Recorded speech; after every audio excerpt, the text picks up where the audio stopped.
What is this?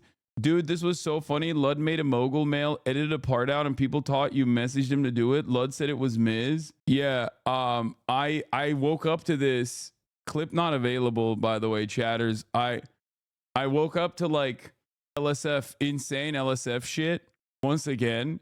And it's so funny because like I think I was literally sleeping while all of this shit was happening to begin with. Like I was like I did not know that I had no idea that Ludwig did a mogul mail. I did not know that I was mentioned in the mogul mail. None of that shit. But that has not stopped people from fantasizing, it seems, all over LSF about how I actually am manipulating Ludwig into like deleting stuff. That's cool. Ludwig live edits. Look at this. 4,000 upvotes. Ludwig live edits his YouTube video about the Twitch apocalypse to remove Misgift blaming Hassan. The literal tamest criticism. He's not even the one criticizing. Sounds like Misgift may have gotten a call from Hassan. It wasn't Miz. Miz talked to him and he decided on his own. Ludwig misspoke on things Miz didn't say and wanted to correct it. He said on stream yesterday. Yeah, I don't know about any of this shit. I was too busy eating fucking meats. I don't know exactly what time all of this stuff happened. It was either, I assume it was like, you know, either when I was sleeping or when I was eating KBBQ or probably when I was sleeping. I don't know. He was comparing Ludwig's coverage of the adpocalypse to French collaborators in World War II. Very serious about it, I'm sure. Yeah, these people are fucking hilarious. They claim you have blackmail on all of them. I saw one comment. So they're saying you called Miz to call Lud. You are both the worst person and also one who's in charge of everything and everyone. These people have one speed. Yeah, I don't know how, like, look, guys, this is just how conspiracy theories work. And it's weird that a lot of people have basically created conspiracy theories by doing too much Reddit. And these are probably like normal people otherwise. And by that, I mean, like, they're probably like Democratic Party voters and they are, they make fun of people who are thoughtless about vaccines and stuff like that. And then they basically fucking operate in the same capacity. Like they do QAnon memes, but for one guy only. And that guy happens to be me. Like, do you think that I was like, aware of all this stuff that was happening? And I was like, Ludwig, you better not fucking post me in there. Oh, I'm so mad. And then like I texted him and then Ludwig was like, oh, I'm so sorry. I'm so afraid of you, Hassan. Or do you think that maybe what he said, just like this happened last time, what he said is the truth? You got to lawyer up? Brother, you are insane. What do you mean lawyer up? Like what am I going to fucking hire a legal team to be like, hey, these guys are out of their fucking minds? Yeah. Isn't this also yet another contradiction? They always say you're the dumbest person alive, but you're also playing such 5D chess to pull all these strings. They call you an idiot all the time, but you're somehow the smartest, most manipulative person to be able to control other big content creators. Sounds like neo-Nazi making conspiracies. Yeah. If you did have this control, why would Lud not just send you it for editorial notes? Yeah, I don't know. It is funny because like, the problem here is that these guys, like, they don't understand how fucking unhinged they are. I mean, I saw the Miz clip and this is exactly what he said. And then someone said ban Hassan or even Hassan and something. Miz was like, yeah. And then he said how easy it was to farm LSF. It's amazing that Miz says ban Hassan and this sub somehow spins it as Miz is a Hassan puppet. The brigading in this sub is getting unbearable. We got to be honest. No one actually cares about or believes what is being called out at any level of this. It's entirely bad faith. 100%. That is what this sub has become. And he's right. It's so easy to farm these bad faith posts. There was a really good one. There was a really good insane one. You know what I mean? Considering Twitch has refused to dish out any punishment to Hassan, even just a 24-hour, 3-day ban to save face and explain to Hassan it's an appeal to advertisers or something. I'm sure a lot of streamers are understanding Hassan has a huge amount of pull within the company. So it's probably not good business practice to go against him. I don't know why Hassan can't accept any form of criticism. If anyone's critical of anything he says or he does, some kind of meltdown and gaslights the person saying, I thought we were friends. This is shitty to do to a friend just saying. Like, what is Hassananon? Yeah. These guys are, this is Hassananon. Hassan has to have compromat on them, right? Flight logs to Epstein Island, videos from P. Diddy's dungeon. Okay, Coke Cherries, stop fucking talking about how much you're drinking, okay? Take a week off and stop drinking. You're being annoying. Stop drinking. Bro, this is like, I'm not kidding. Legit question, don't you fear for your life? These people are insane. No, because I exist in the real world. And the beauty of it is that like most normal people are awesome and fun and cool. And like Texas is no different. what's really dope about it is like I go outside. These people don't go outside. You know what I mean? I go outside and meet people all the time. Like random Texas gas station. I'm walking out. This dude, he looked real Texan, if you know what I mean. He had a cross and everything, you know. And he's walking out, and he's just real shocked to see me. Okay, right in front of him, walking outside of a Heb gas station. I wanted to get some zins, and he was like, "Has anyone ever told you look like Hassan Piker?" And I was like, I am him. And he was like, "Oh my God, that's crazy." Like, he's like, "I got to take a photo. Like, my friend's not going to believe this. You just made my day." He was stoked as fuck. Same with when we went to Jew Boy Burgers. Like, Nick was shocked. He was like legitimately shocked at how many people were so stoked. Like, and I think it's more so because like he's like, you know, he probably frequents these places and he doesn't get that kind of response. But like, yeah, the place we went to is called Jew Boy Burgers. It's fucking excellent. But like, it's just, I don't know. It's like normal human beings that don't spend all of their fucking time like fantasizing about like these psychotic conspiracy theories are, you know, they're not roaming the real world, which is why I'm like not necessarily worried about all that stuff. The mental illness has gone insane. It's such a normal human interaction, and the freaks are out in full force. It was clickbait misinformation all Miz was talking about. Miz was making a joke on Assam. Miz was talking for like 10 minutes before the possible scenarios. Destiny viewers are absolutely insane. People are making it seem like Adpocalypse on Twitch is this multifaceted issue instead of the fact that their community has been mass emailing advertisers to pull out of Twitch because of their weird obsession with Hassan. Interesting to see how he spins this one. Is he going with the classic video was underperforming excuse? Like, rabid, dude. Rabid. Going from one single mention of Hassan in the video to zero. Insane. The fact that normal people like you is what makes these people go so hard to take out your good name. They're so sad. Yeah, I mean, I'm sure this works for like some people. My point is, I'm sure this works for some people, and they probably look at this and go, "Damn, this guy must be like the absolute worst person on the planet." This is hilarious. We need a pride flag for unemployed people. Like a lot of people, I suspect, that are, you know, entirely too busy to give a shit about any of this stuff will probably look at this and go, "Yeah, I guess this guy's a real villain," and then not really think about it. But overall, I think if people were to focus on it on their own, if people were to like, if people were to go in to the situation and make up their own minds, they will realize that this is ridiculous. That's it.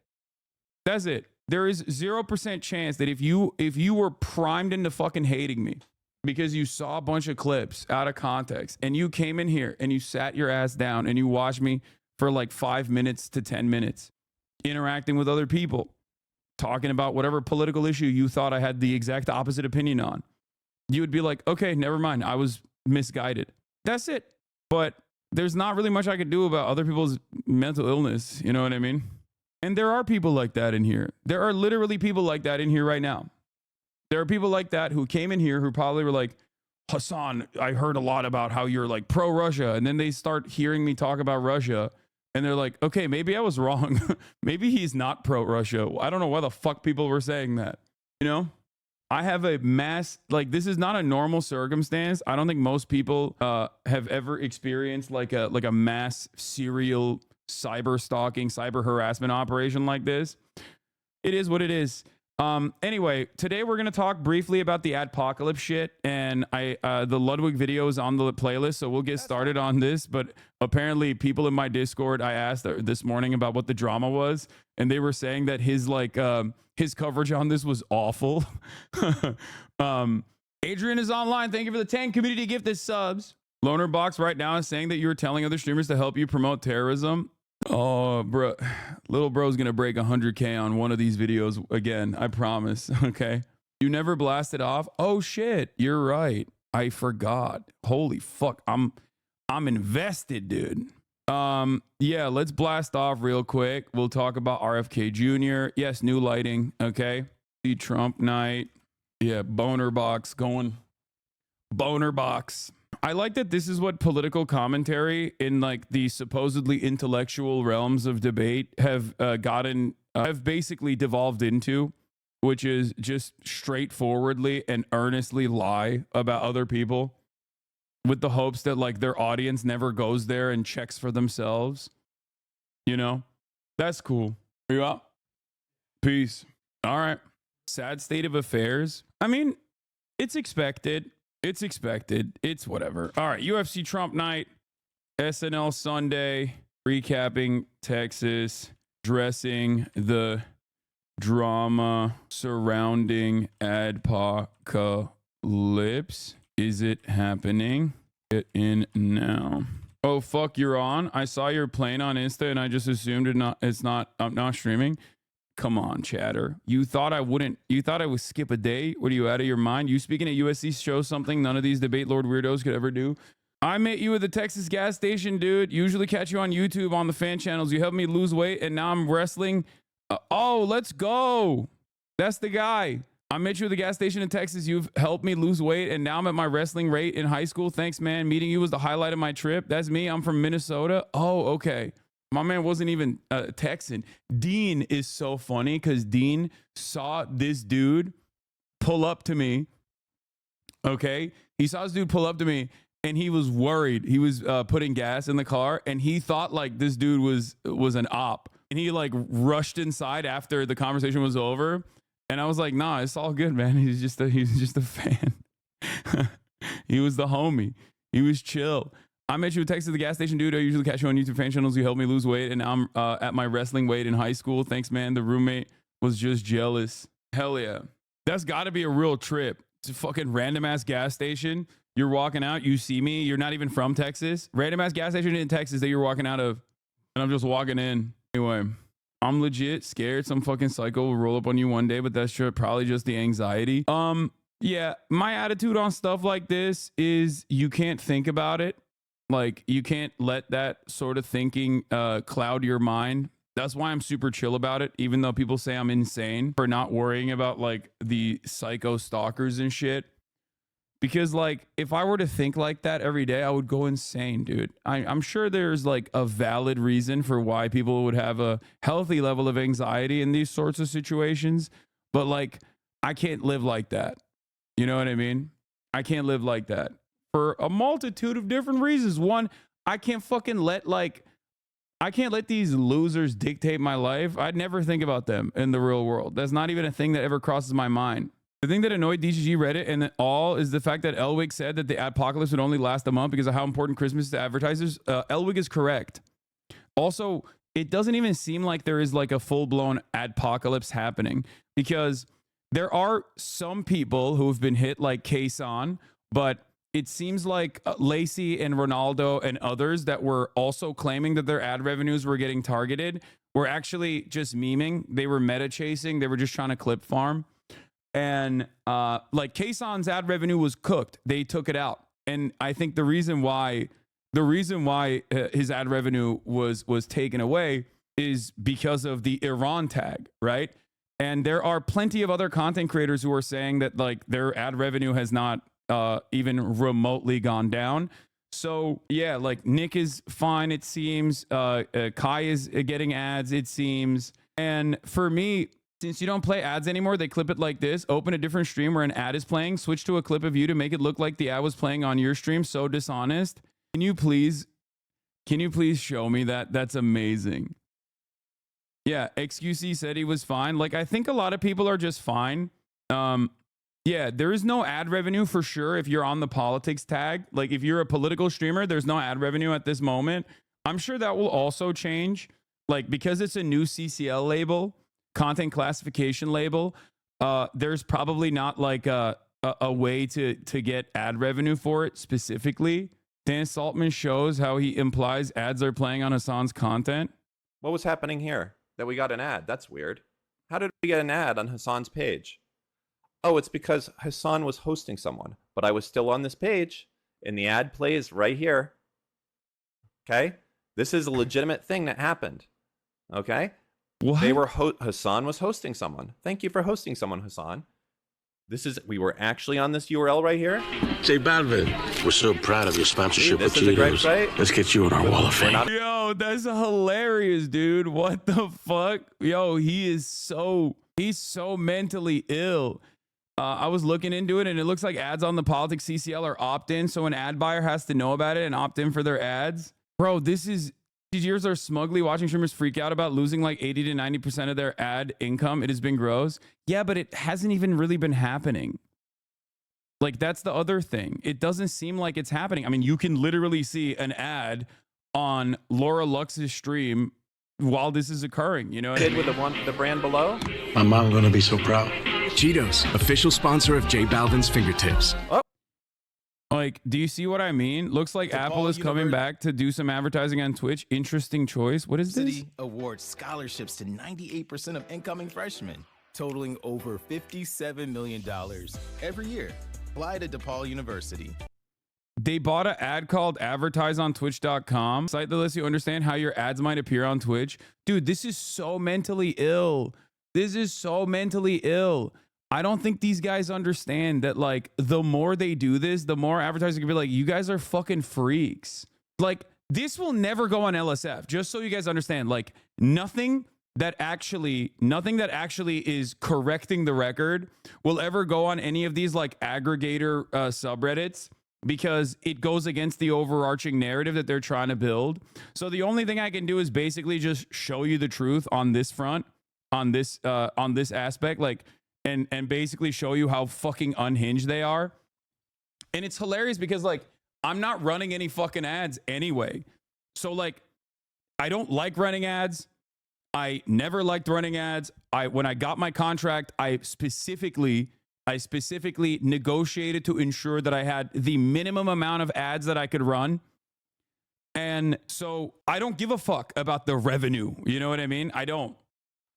And this doesn't impact me, which is precisely the reason why they wanted to, like, because I don't have my own personal sponsorships either. Normally they would go after, you know, whoever is sponsoring me directly. But because I don't have that, they can't do that. So all they can do is just, like, yell at journalists that write articles about me and, like, harass them, or, you know, go to the platform itself and be like, this guy's an anti-Semite. We got one crazy enough congressperson to say he's an anti-Semite. Now, you also should believe he's an anti-Semite. I'm not, right? But no fucking advertiser is going to be like, I know who this guy is. I know he's not an anti-Semitic person. They're just going to be like, okay, yeah, sure, whatever. And it's so crazy that this is ongoing for months and months at this point. Hassan is covering this on stream. This is just some of what Destiny's Discord is up to. What is this? If you're interested in sending emails to the Israel Ministry of Foreign Affairs, here's some contacts. Ran Natanzan, Head of Innovation and Country Branding. Public Diplomacy Division. Aviv Ezra, Chief of Staff. Like, Consular Washington MFA. Subject, anti-Semitism at Amazon-owned company in the news. Like, this level of dedication is not normal. This level of dedication, and not even still not even being able to achieve the results that you want to achieve, is crazy.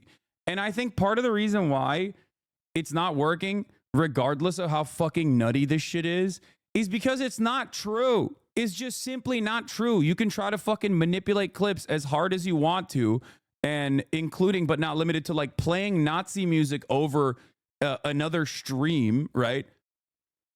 Like, these guys are so invested and so worried about anti-Semitism, supposedly, that they're going after someone who's not anti-Semitic. And not only are they going after someone who's not anti-Semitic, who's combated anti-Semitism regularly, but also on top of that,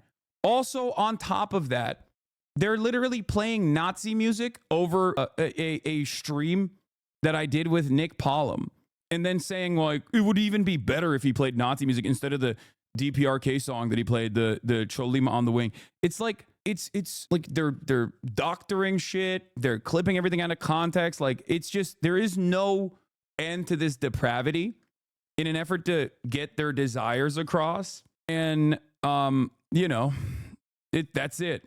Like, look, Apple ads. Looks like Apple's coming back to do some advertising on Twitch. Interesting choice. Yeah. Okay, should I play it? Yeah. I'm ready to hear it. Like, what would be an issue with this? Like, you have to be the most mentally ill person on the planet to look at this and be like, wow, I can't believe this. I can't believe that.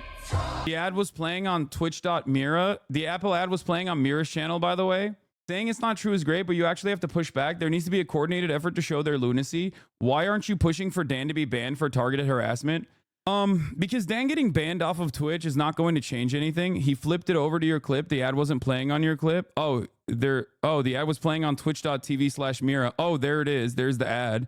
Then we navigated to a different clip.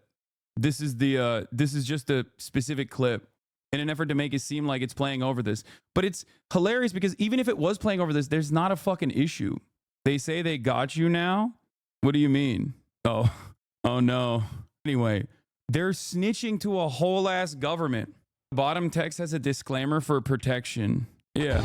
Such a Hassan pick. I've never heard this. Yeah, this was on Nick's stream. I know. Dude, at what point does this count as malice and defamation? I mean, I think it's pretty malicious. It's pretty obvious that there's an intent to defame, especially because like they're pretty open about their way of doing this. Like they're really, really open about it.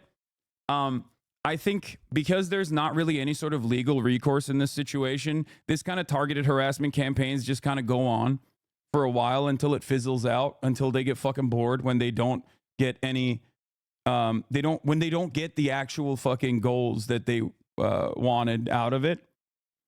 But once again, it really doesn't matter until there is like a legitimate institution that actually gives these guys the credibility. They have no motion.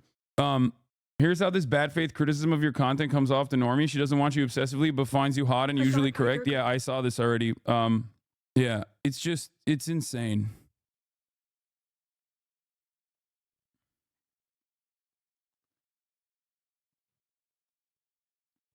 And it's also like really crazy because they also started this process by just basically fucking.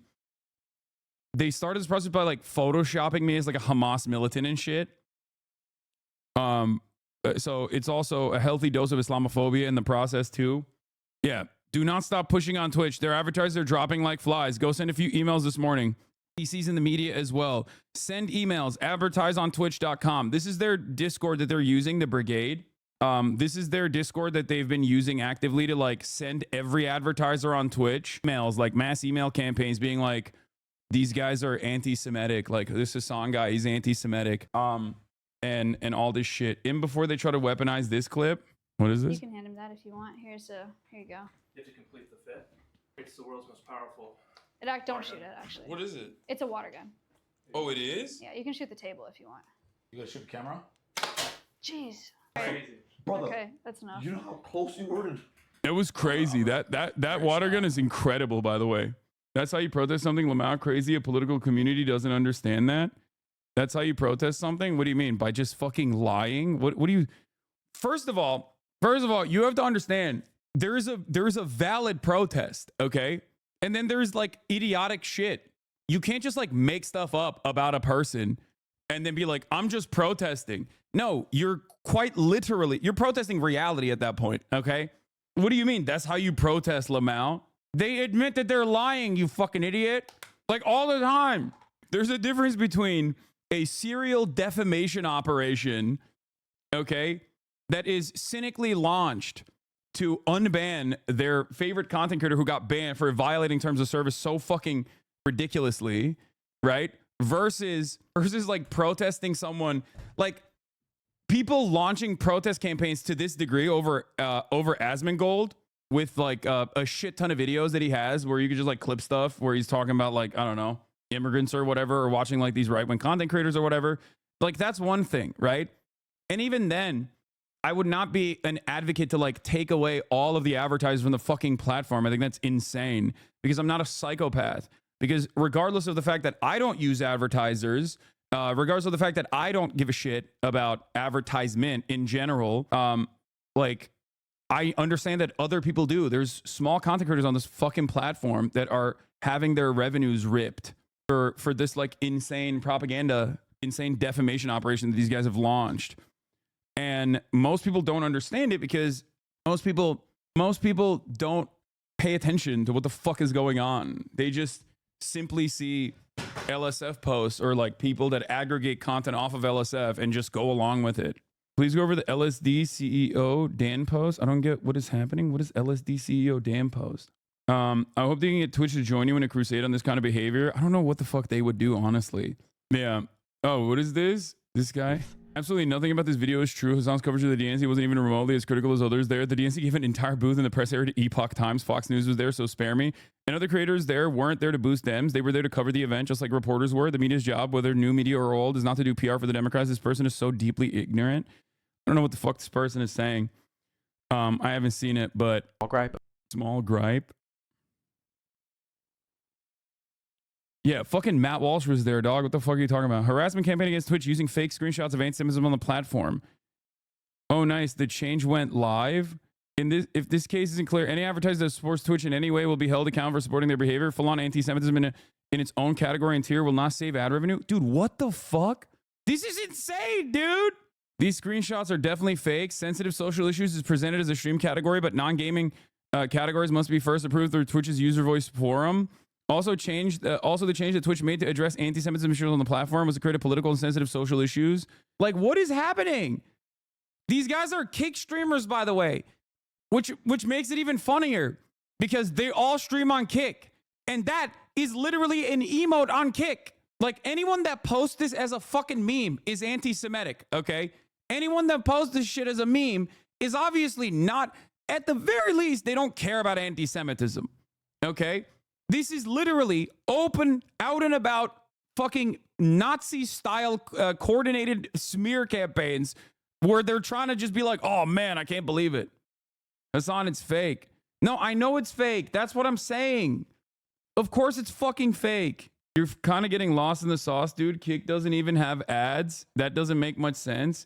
Yeah, the reason why they don't fucking have ads is because they have insane content. They have extreme content. They don't have a terms of service. Twitch does. That's not what happens when platforms show extreme content. No offense, but you talk about rapes, etc. It's kind of inevitable. Dude, you're a fucking idiot. I am a news broadcaster. Like, so is CNN. CNN talks about this shit too. They have fucking a shit ton more ads than I do. I don't even have ads.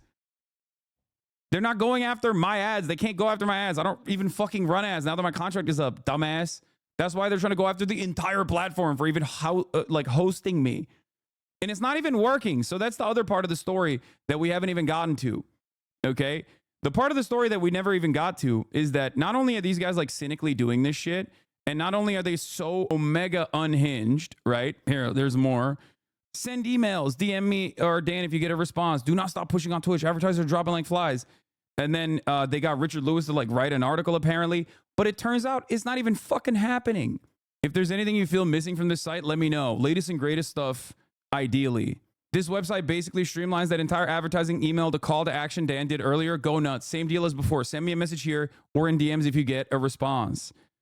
New York Post, Richie Torres' article on the New York Post. Twitch has become a hotbed of extremism and hateful rhetoric against the West and Jewish people. Dan Clancy is allowing streamers such as Hassan to openly promote hate and terrorism. This needs to be stopped. Sign this petition and demand action. I'm just letting folks know I contacted my House representative on Monday when Dan made the call to action and got through to her directly. She was very interested in hearing what happened and was going to look into it. I contacted her again yesterday for updates and she spoke to her staff. She had gotten 5 to 6 calls from folks during the week, all talking about the Twitch ban on Israel and was planning on doing congressional committee with other interested congressional folks. I let Dan know this and he suggested I join the Discord to post the information here. It has having an effect. Media buyer here. Multiple brands are looking into buying Twitch ads right now. Lots of big brands don't see all this yet. No, because they don't give a fuck. It's Christmas time. Are you kidding me? Holiday season is when they have like the most fucking advertising on the platform. The following list is a senior staff with the House of Representatives, an email template for contacting said representatives. Some individuals may have been removed, kicked out of their position. Ensure the individuals you send an email to, in fact, hold the position and listed before you send an email. The thing is, if I was legitimately this massive anti-Semitic, like Nazi terror lover that they try to fucking present me as, this would be valid to do. Okay? Straight up. The problem is a person like that would not be allowed on Twitch. They would have been banned a million years ago. As a matter of fact, this community, Destiny's community, was banned for doing shit like that already. That's the reason why they're doing this campaign. And it's so funny that like, the reason why they're doing this mass harassment campaign, this mass coordinated campaign is straight up because they're on Kick and they can't come back on Twitch. So they're just fucking mad. They're bitter. Oh, and it's wild. It's one, not necessarily working all that well, with the exception of like the new content classification labels and a bunch of people that have caught strays in the process. because obviously whenever you capitulate to these fucking weirdos, these psychos, it ultimately doesn't, you know, it doesn't do anything. They don't feel satiated. As a matter of fact, they, you know, become even more rabid because now they feel like they got a taste of action. They got a taste of motion. They won't stop till he's back on Twitch or you lose your mind. Nothing will stop unless you sue them, to be honest. Yeah, it's just not gonna work to make me lose my mind. It doesn't fucking, I look at this as like the saddest thing people can do. I'm Jewish and I don't even remotely buy that they're doing this out of a genuine concern for Jewish people. Yeah, it was some of the Jewish content creators on this platform like Nandre and Hammond Cheddar that were genuinely frustrated about the Zionism designation that came as a consequence of Dan Saltman and Destiny going to the ADL and his community. That, by the way, also calls their operations the Daliban, which is another fucking hilarious thing. Like they consider themselves to be cyber terrorists. You should just say you're reviewing your legal options, easy peasy. Yeah. Okay, guys, fucking Wikipedia just sent to a sitting member of Congress and everything Dan is linking. Twitch is pausing of account creations in Israel. twitcherterrorist.com. This wiki page provides a list of every link we have for the article. Please avoid linking anything we already have on this page. What we need: every instance of someone who contacted Twitch about why they couldn't get an account. Every instance of someone who emailed. Oh yeah, they also, this is the other, they call themselves the Hezbollah brigades as well. Community dedicated to documenting the anti-Semitism of Turkish colonizer Hassan Piker and the Sultan of the Twitch Empire, Dan Clancy, as well as other streamers. How fun, dude. I recommended you to my normie older bro for your election coverage. He really enjoyed it. Now he texts me that he doesn't know what the fuck you're talking about. Yeah. No, I absolutely think these orbiters calling Congress people is dangerous and can stack with ADL, APAC, pressure, etc. They're moving on to doing conspiracy theories that your merch designs are AI generated now. They absolutely are not. Likely AI generated? What the fuck? Outline runs differentiate foreground. Me trying to prove Hassan is merch is AI made. What? Brother, get a job, dude. Please get a job. Please. Please get a fucking job. Please, dude. Don't they get off on your attention? Most neat behavior in existence. I know. We need to do a fucking massive work program for sure for all these guys. Unfortunately, it is their job. No, they're doing this shit for free, and they're doing this because they are permanently jobless. So, like I was saying, we have the stock guy who was complaining about like advertising revenues going down for him, but he does talk about like news and information. So he might have been like classified with the new political designation as a consequence of doing news coverage no matter what. And he did an election stream. Yeah, they're probably that could be part of the reason why he was like slapped with the news and politics designation. So that might have led to a revenue loss for him, which is again unfortunate. But it seems like a lot of the content creators on this platform that aren't doing any sort of political coverage whatsoever have not experienced revenue loss from advertising at all. Thoughts on the adpocalypse? There's no adpocalypse going on. Yeah, there's no adpocalypse happening. None of our ad revenue has changed. None of the ad revenue of any streamer that I know has been changed. I know that there was some problems with specifically certain tags that were on Twitch that people were talking about, but none of our shit has had problems. Yeah, none of it. Yes, there is. No, there isn't. You know what an adpocalypse means? Adpocalypse means the entire platform is getting shit on. Our Ferret Rescue runs off of ad revenue. Hasn't changed a dime. Yeah. Misgive, I'm surprised to see you not banned for spreading DPRK terrorist propaganda. Yeah, you need to keep being surprised if you think that that is like something that tracks with most normal people. By the way, that Lacey clip people are sharing about his ad rev, people don't see what he said afterwards. It was bait. I will not be streaming anymore. Revenue does not go back up to what it needs to be. I will not be streaming anymore. Simple as that. 10 out of 10 bait that's gonna hit on Twitter. Chat, how many hate comments is that gonna get on a Scuba Ryan Twitter reply? How many hate replies is that one gonna get? How many, chat? Toxic hate thread incoming? So many. Yeah. By the way, that Dan guy saw this Pirate Software clip and immediately started calling him anti-Semitic and a Jew hater because he didn't use his talking websites for proof. Wait, shut the fuck up. Hilarious that these people think that there is absolutely no First Amendment right to say things. They want more censorship than Nazi Germany, Lamau. Yeah, this was like last week. I'm the best rage baiter. This was like last week. And so a lot of like, I think there are valid concerns for a lot of content creators that are getting hit with like the politics CCL, content classification label, because it's a new label. They haven't started selling ads towards that label yet. And I'm sure inevitably they will start putting ads, like slotting in ads to that label as well. But as far as like the rest of the platform, like these guys are saying, Dan tried to recruit Pirate Software into his harassment campaign. Pirate Software blocked Dan on Twitter. They're so fucking gross and weird, man. It doesn't make sense. Like I don't even think XQC is going to be on board with this shit. Like, I feel like maybe I'm wrong, but the only person who's bit this has been like Asmongold. This is Dan literally making threats about going after you in this community. You know what's so fucked up is this fucking little weasel rat. I mean, it's okay because I'm doing the same thing. See, this is what you guys don't get. This is what you don't get. You don't play the game. You don't play it strong enough. You're over here like, Dan, do not bring up that he went to a brothel. Yes, it was raided, but in the end, they didn't find enough crimes to shut them down. He has no issues clip chipping me, okay? He's fine doing it. Why the fuck would I not do it in return, okay? What is he talking about? Dude, it's getting completely unhinged and completely out of fucking control. Hey, he wants to like do out of context fucking clips at me. You know what? That's fucking 420 blaze it. Let's go. YOLO. Do it. Because you know what? There's not that many clips of me that you can take out of context. There's a few, but I got a lot that I can do for you. I'm winning this battle. So you know what? He's literally openly saying, I'm going to like actively pursue my defamation campaign. That's crazy. You got my approval. Let's do it. Out of context battle, fucking you go first.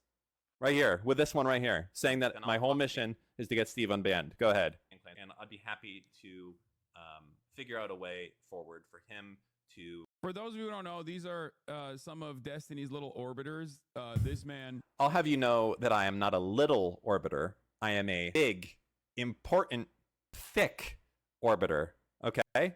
Also... Oh, bro, have some fucking self-respect.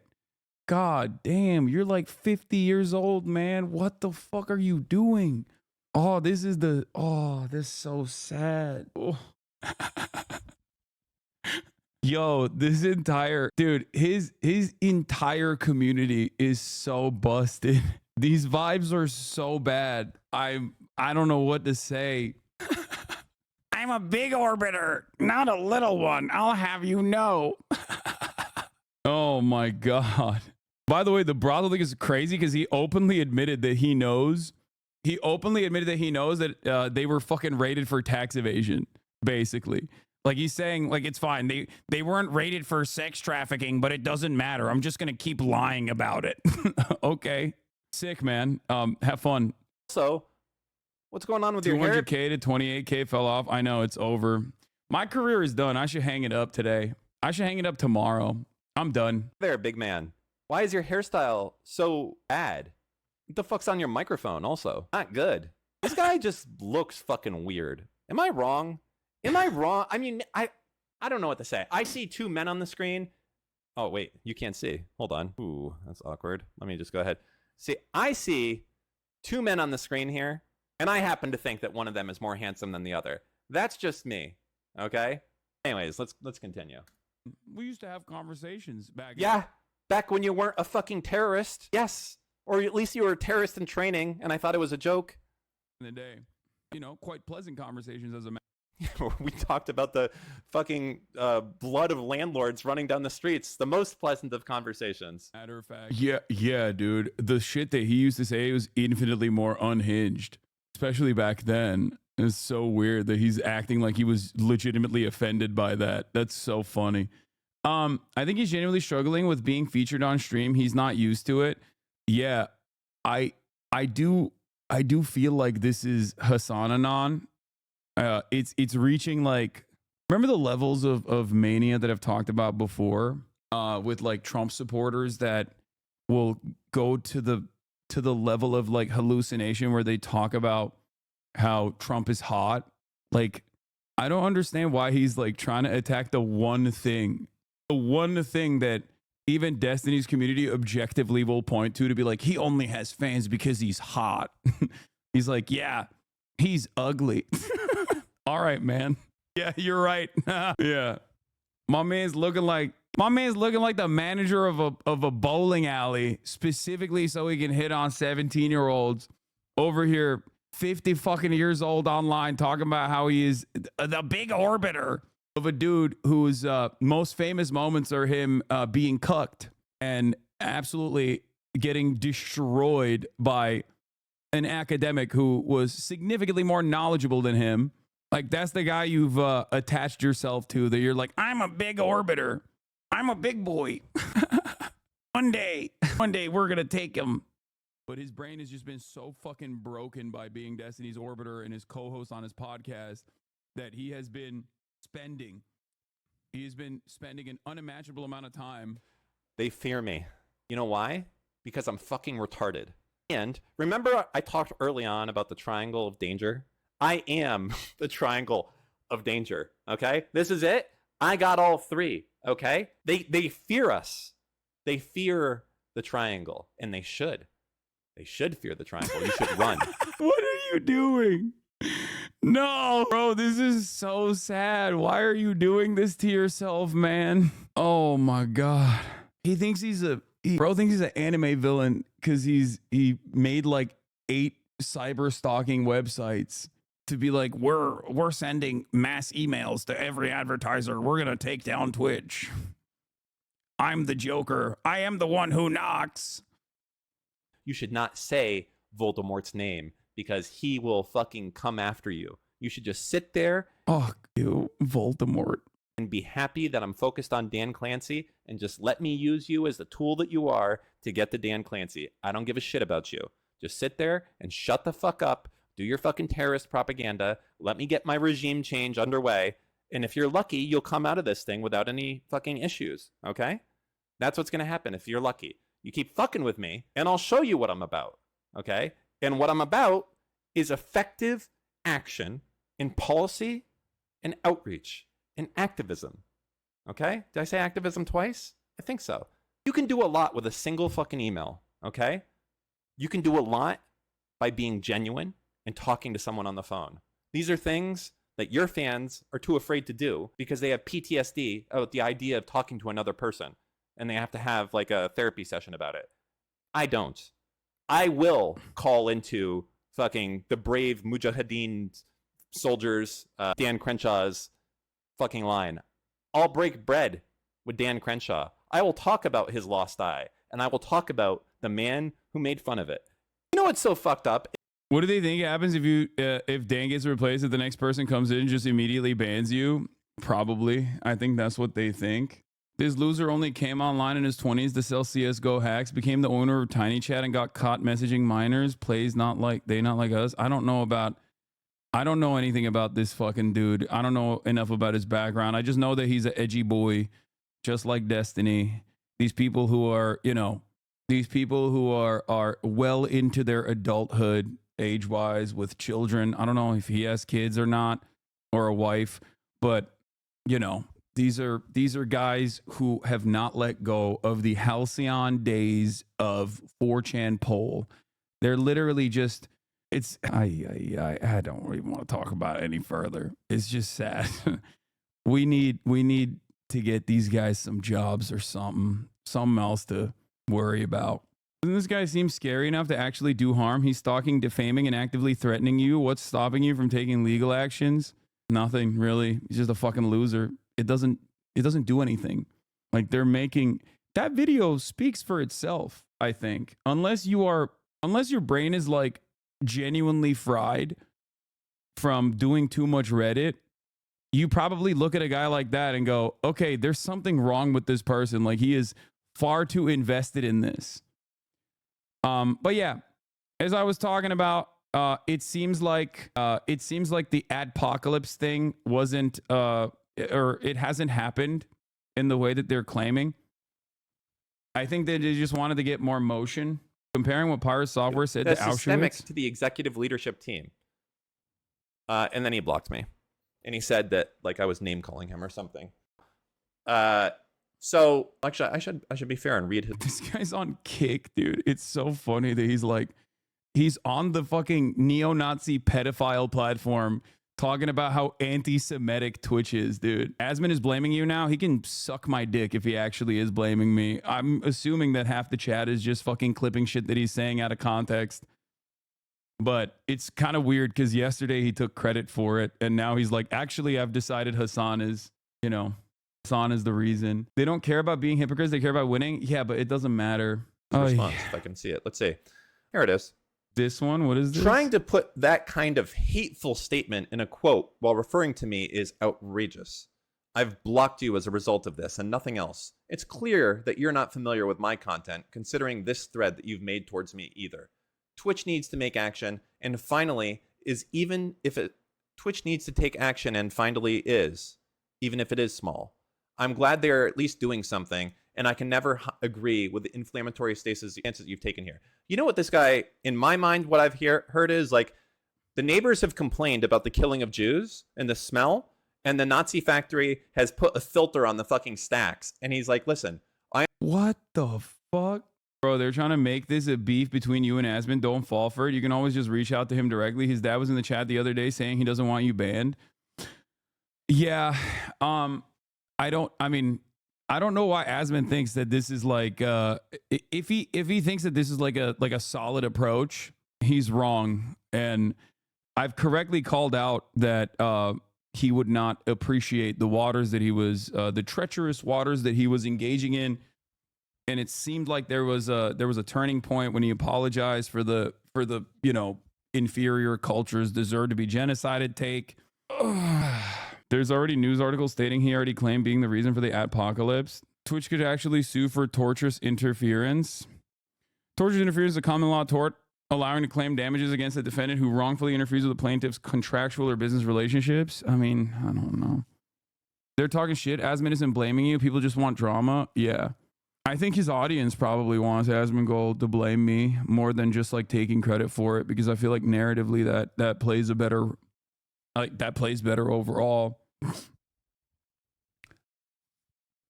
But it is crazy to say that there is like inconsistencies in the way that the terms of service is applied, right? When, obviously a panel of content creators from the Arabs podcast, including an Arab Jewish person, were banned for saying that Sabra hummus, designating Sabra hummus as the shittiest version of hummus, somehow being an anti-Semitic hate crime for 30 fucking days is insane. Okay? Absolutely insane. The inconsistency is right there. It's not in the other way. The inconsistency isn't right-wingers are getting a real tough time at Twitch. Real tough. This is the clip that people wanted me to watch. Asmon's audience has literally been taken over by Twitter right-wingers. Remember the DEI shit started? They were elated how Asmon is the normie voice for them. Yeah, I know. He has not fully realized his position yet. Checked him the other day, and he was honestly questioning whether his community was right-wing. That is the most insane thing. Hassan, stop giving these guys attention. Brother, while this isn't close to the adpocalypse shit, it is like a treacherous territory. I do have to speak the truth. Like, what do you mean? Nah, I should just let one of the largest content creators on the platform just straightforwardly fucking drive the narrative off of a fucking cliff that it is I that is responsible for the apocalypse, and not like this rabid fucking community that is literally doing everything and everything they can to openly defame me and try to get some kind of fucking motion in an area where obviously I am not anti-Semitic. Like, you can see thousands of hours of commentary on that issue alone that I have dedicated to. Have you spoken to D viewers IRL? They're beyond delusional and broken. No, I don't think I've ever encountered a Destiny viewer in the wild, with the exception of that one guy. Okay. That was like, I'm shaking. And then we found out that he was like a fucking massive racist. What is this? This is the last clip we're going to see from this fucking loser. Okay. Hassan is appearing on Cutie Cinderella's popularity contest. Hold on. How do I get to that? Where? Link me this. I had a friend who was a Destiny fan. It was a nightmare how much he talked about hating Hassan. Yeah, I mean, that's like most of his content. So it's weird. Like, it's weird that his audience is also that fucking invested in it. Link me, Was whatever the watching fuck clips that of AOC is. There's holding, no way. I actually mean, if defending Cutie child Cinderella separation. wants to fucking host Hassan, that's on her. Oh, I don't give a shit. If Cutie and her friends are all friendly with Hassan, that's their right to do. And as I mean, listen, I'm happy to add them all of their shit if they want to support like anti-Jewish. I'm gonna add you into the list. What are you doing, bro? Do you hear yourself? Like, brother, you gotta take a breather. You gotta step outside a little bit. Holy shit. Like, what do you mean? What do you mean? It's like, wow, if you're hanging out with Hassan, the terrorism lover, well, it seems like you are about to be on the list. Please, man, you're, again, pushing 50. What the fuck? Oh my Lord. Yeah, you know how I always speak about how I wish a lot of people that operate like this online well, like I want them to get better. I want them to not be disinvested in this fucking operation. And I feel like they'll be happier overall. I don't think we can save this man. Shit. I am happy to add that to all the shit that I'm doing with Congress. I don't give a shit. Hassan creates fucking terrorists, okay? That's a fact. He creates terrorists. He creates people that fucking hate Jews for no other reason. And if you're going to support him, I am more than happy to have your faces right next to his with whatever else. You know what's going on, okay? Ignorance is not a fucking explanation for it moving forward. So I don't know what to tell you. I don't. The terrorist vibes might not be as poggers as they were in the past. That's all I'm going to say. Yeah, dude. I want to terrorize America with some fucking healthcare, baby. Yeah. Isn't that just open defamation? Dude, we live in the United States of America, okay? Wait, didn't he say you weren't his target like 2 clips ago? Yeah, of course he doesn't care about anything that he's saying, okay? He's his fucking mind. Yeah. Why does this clown D sound identical? Their brains are melted. That's why. What is this? Let's see. Hassan clearly is like one of the biggest proponents of this. I would say he is the biggest proponent to a lot of the contention around the, quote, adpocalypse. Yeah. No. He's the main reason why this is like 90% of the examples that are being used. Yeah. Is me being anti-Semitic and being pro-terrorism. Thank you, Asmon. Are him. Like, or maybe not 90, it might be 80, 70%. But it's like the majority of all examples on the entire platform are all Hassan. So, yeah, very clear. That didn't ring any alarm bells for you at all? Like, not even a little bit? Like, do you think this is a genuine operation? Like, do you think I'm genuinely a anti-Semitic person? 700 upvotes, 300 comments, top of LS7 50 minutes. Of course, dude. The method is always the same. It's just funny because like half of the fucking people that are doing this are legitimately anti-Semitic. Like, actually. Very clearly, this is the reason why it's happening. Now, you can say that it's unfair, but that's fine. That's okay. But you can't say it's not happening or that's not the reason. Talk to Asmon again. He's getting brain broken. I don't think I can change his mind. It's unfair, but that's fine. That's okay. Of course, I think he probably knows what's going on. I mean, of course he does. And totally right. Blocking Israel and happening. Now, you can say that it's unfair, but that's fine. That's okay. But you can't say it's not happening or that's not the reason. So blocking Israel and ADL memes, oh, no, that's definitely bad. But I'm talking about people's actions on the website. Of course, there are other things like them blocking Israel and things like that, too. You're totally right. So, and Hassan probably has no clue what's going on. I think he probably knows what's going on. I mean, of course he does. And so people see Hassan can get away with it and they start doing it, too. Maybe, right? He changed the video after the miskiff part. I don't know. I mean, I'm not trying to start drama, but I think it is pretty. Knows. And this is the problem is that like I ran into the same problem that Ludwig is running into right now. And so like this is what I did about it because I covered drama with people that I was friends with. And then the way that I covered it didn't align with like what the public sentiment was. And because it didn't align with what the public sentiment was, people thought that I was being biased. So I don't think that we should spend a lot of time talking about whether Ludwig is lying or not. because it doesn't matter and none of us really know that. But what we can say is that very clearly a lot of people believe that he is. And this is a problem that I've run into many times. It's sad that you can speak about how any viewer can come in and see you're not this and that, but then other content creators can't just give you the same respect and just make up stuff or watch out of context stuff you say. Well, it must be true. What the fuck? Make it make sense. Stop the delusion. You have never changed his mind and never could. He's bad faith, man. I don't think I can change his mind is what I'm saying. I don't think I can change his mind. Streaming looks like such a bad environment. Drama destroys friendships and community. Is really making me sad for real. I don't know why they keep saying they block users in Israel. I literally made another account on the 9th of June.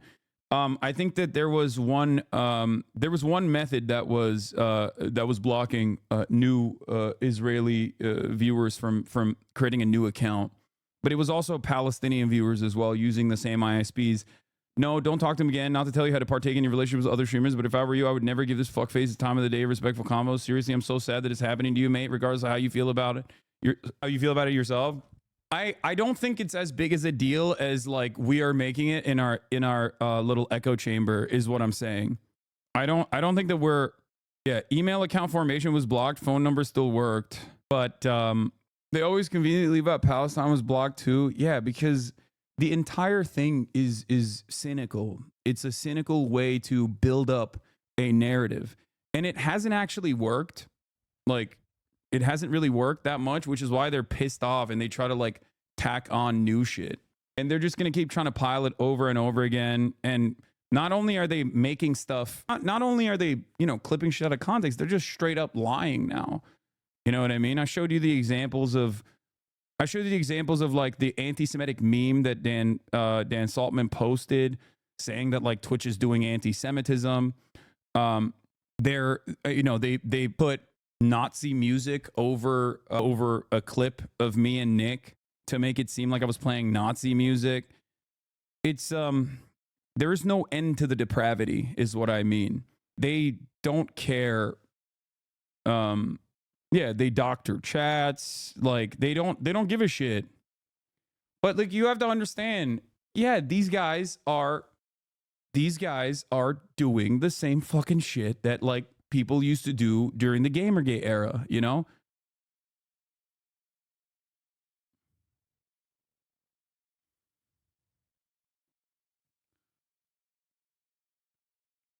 And it's not entirely about like Israel either. I think that a lot of the people that are doing this saw that there is at least enough like there are enough like people with institutional legitimacy that are on the pro-Israel side that will take any opportunity to fucking silence criticisms of Israel. So they've attached themselves to this meta.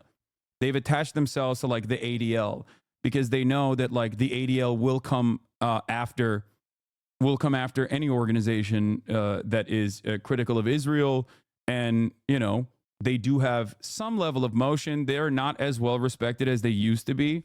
I have a few clips you should see from these guys. Who do I send them to? You can send them to the mods. Going after the Z word is such a straw man for talking about why an actual genocide is occurring or allowed to occur. Yeah, it's pretty crazy.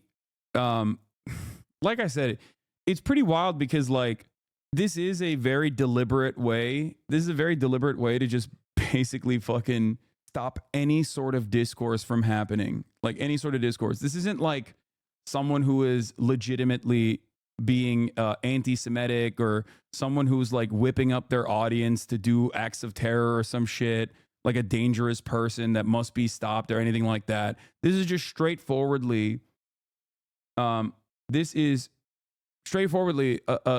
very obvious instance of like direct censorship, because the context in which we talk about Hezbollah or Hamas or any number of these different like organizations that are classified as non-state actors, terrorists, is academic. Like, yeah, I fuck around, I make jokes, but ultimately the purpose is literally educational. I'm offering historic context, historical analysis, historical context to this conversation. It's just like literally what you would. It's exactly the type of conversations you would be having in a college lecture. Now, you can clip something out of context and be like, oh, this is what you would do in a college lecture, and then like show like the fucking Houthi music video or some shit like that. But ultimately, yes, like I have had actual academic lecturers on, like heads of departments on, to have these exact same conversations, right? And that is what their gripe is. Their gripe is, I don't like that you're talking about this. Well, some people's gripe is just that I exist and am able to be successful in this space, and they just want to stop that to the best of their ability.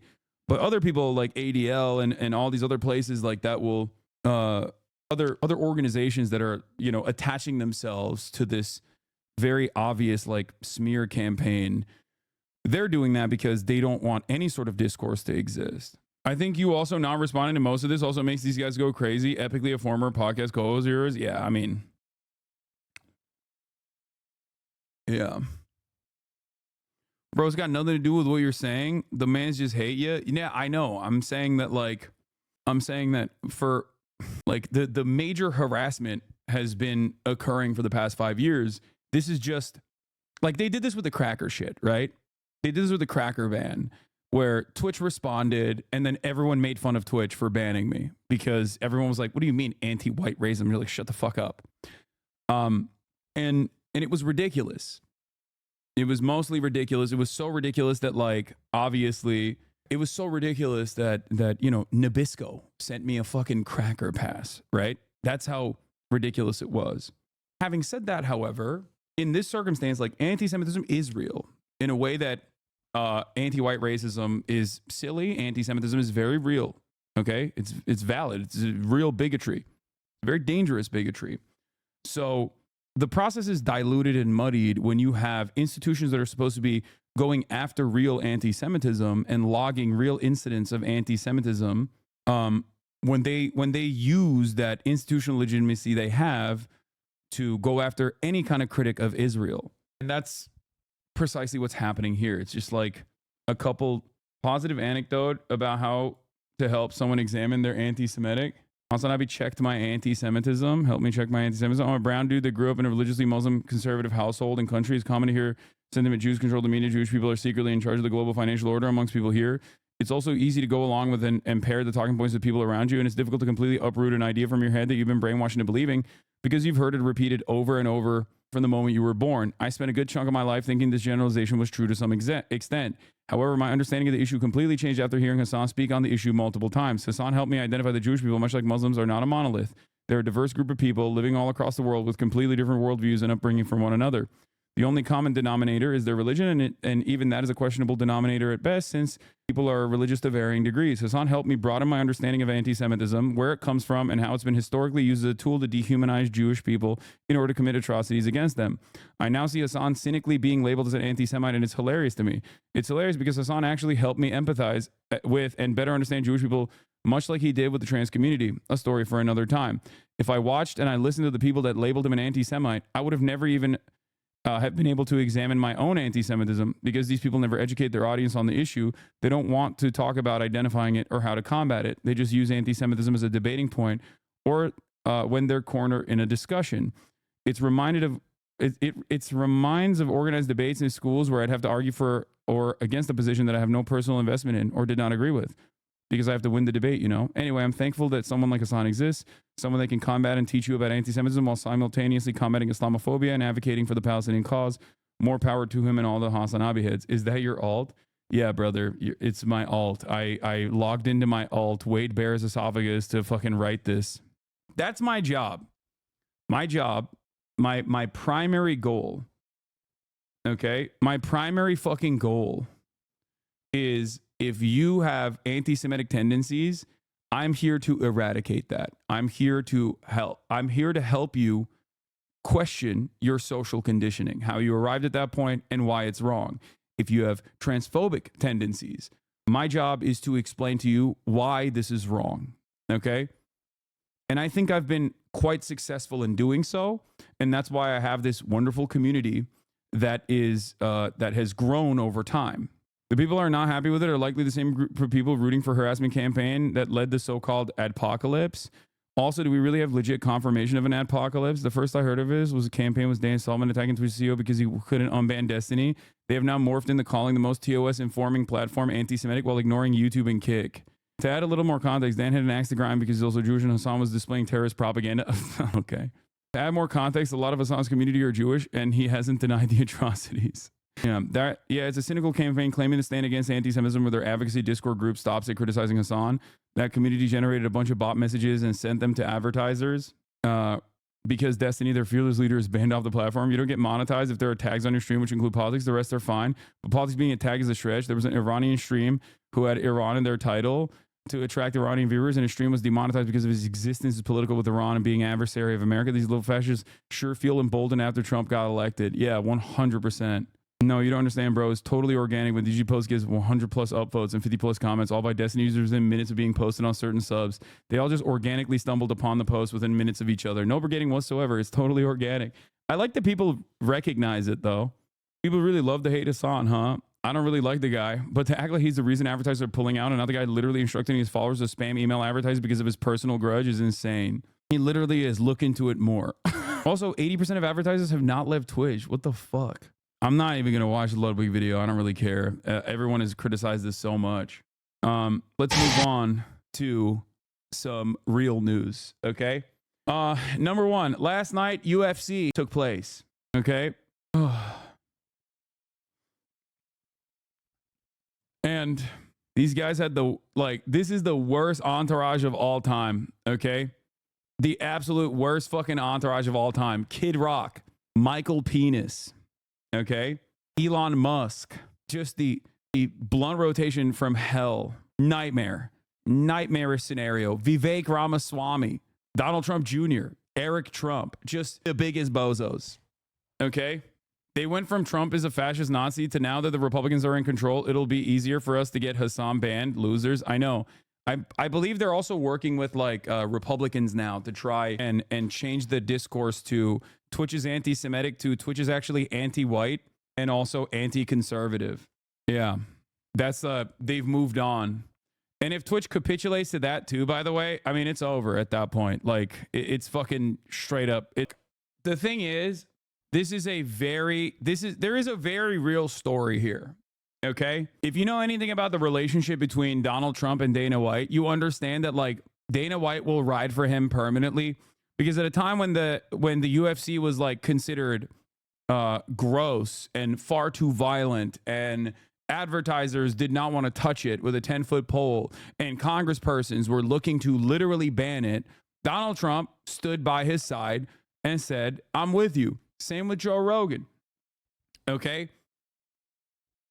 Same with Joe Rogan. Joe Rogan stood by UFC as well. There's tapes of there's instances of Dana White talking about how way back in the day when Joe Rogan would literally do commentary at UFC fights for free because he thought it was fucking awesome. He loved the UFC. He loved mixed martial arts and he did it for free. He was like, oh my God, I get to watch the fights in the best seat of the house. Yes, I'm there. So devoid of politics, there is actually kind of a cool story there. It just sucks because they're all demons.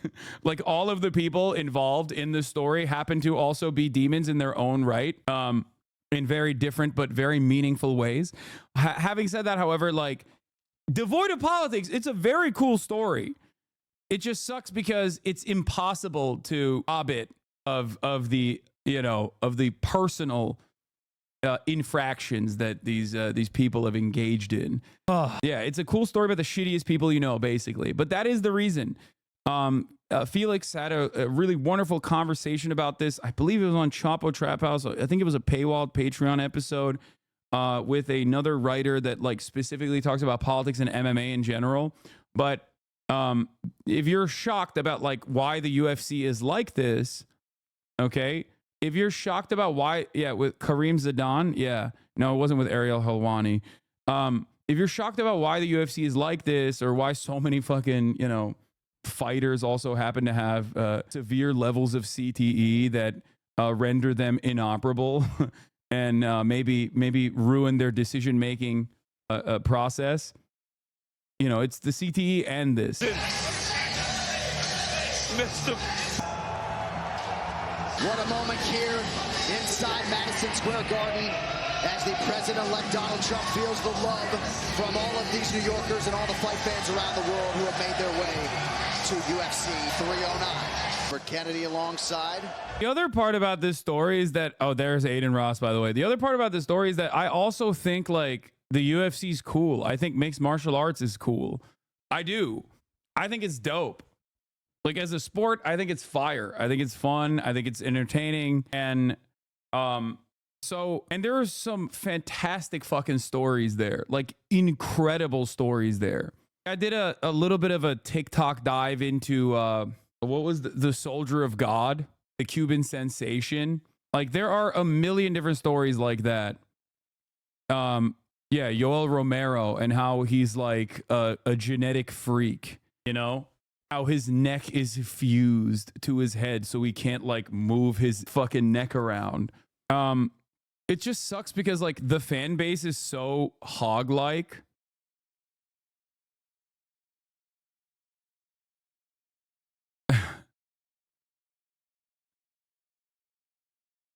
The fan base is so hog-like, but there is fantastic stories.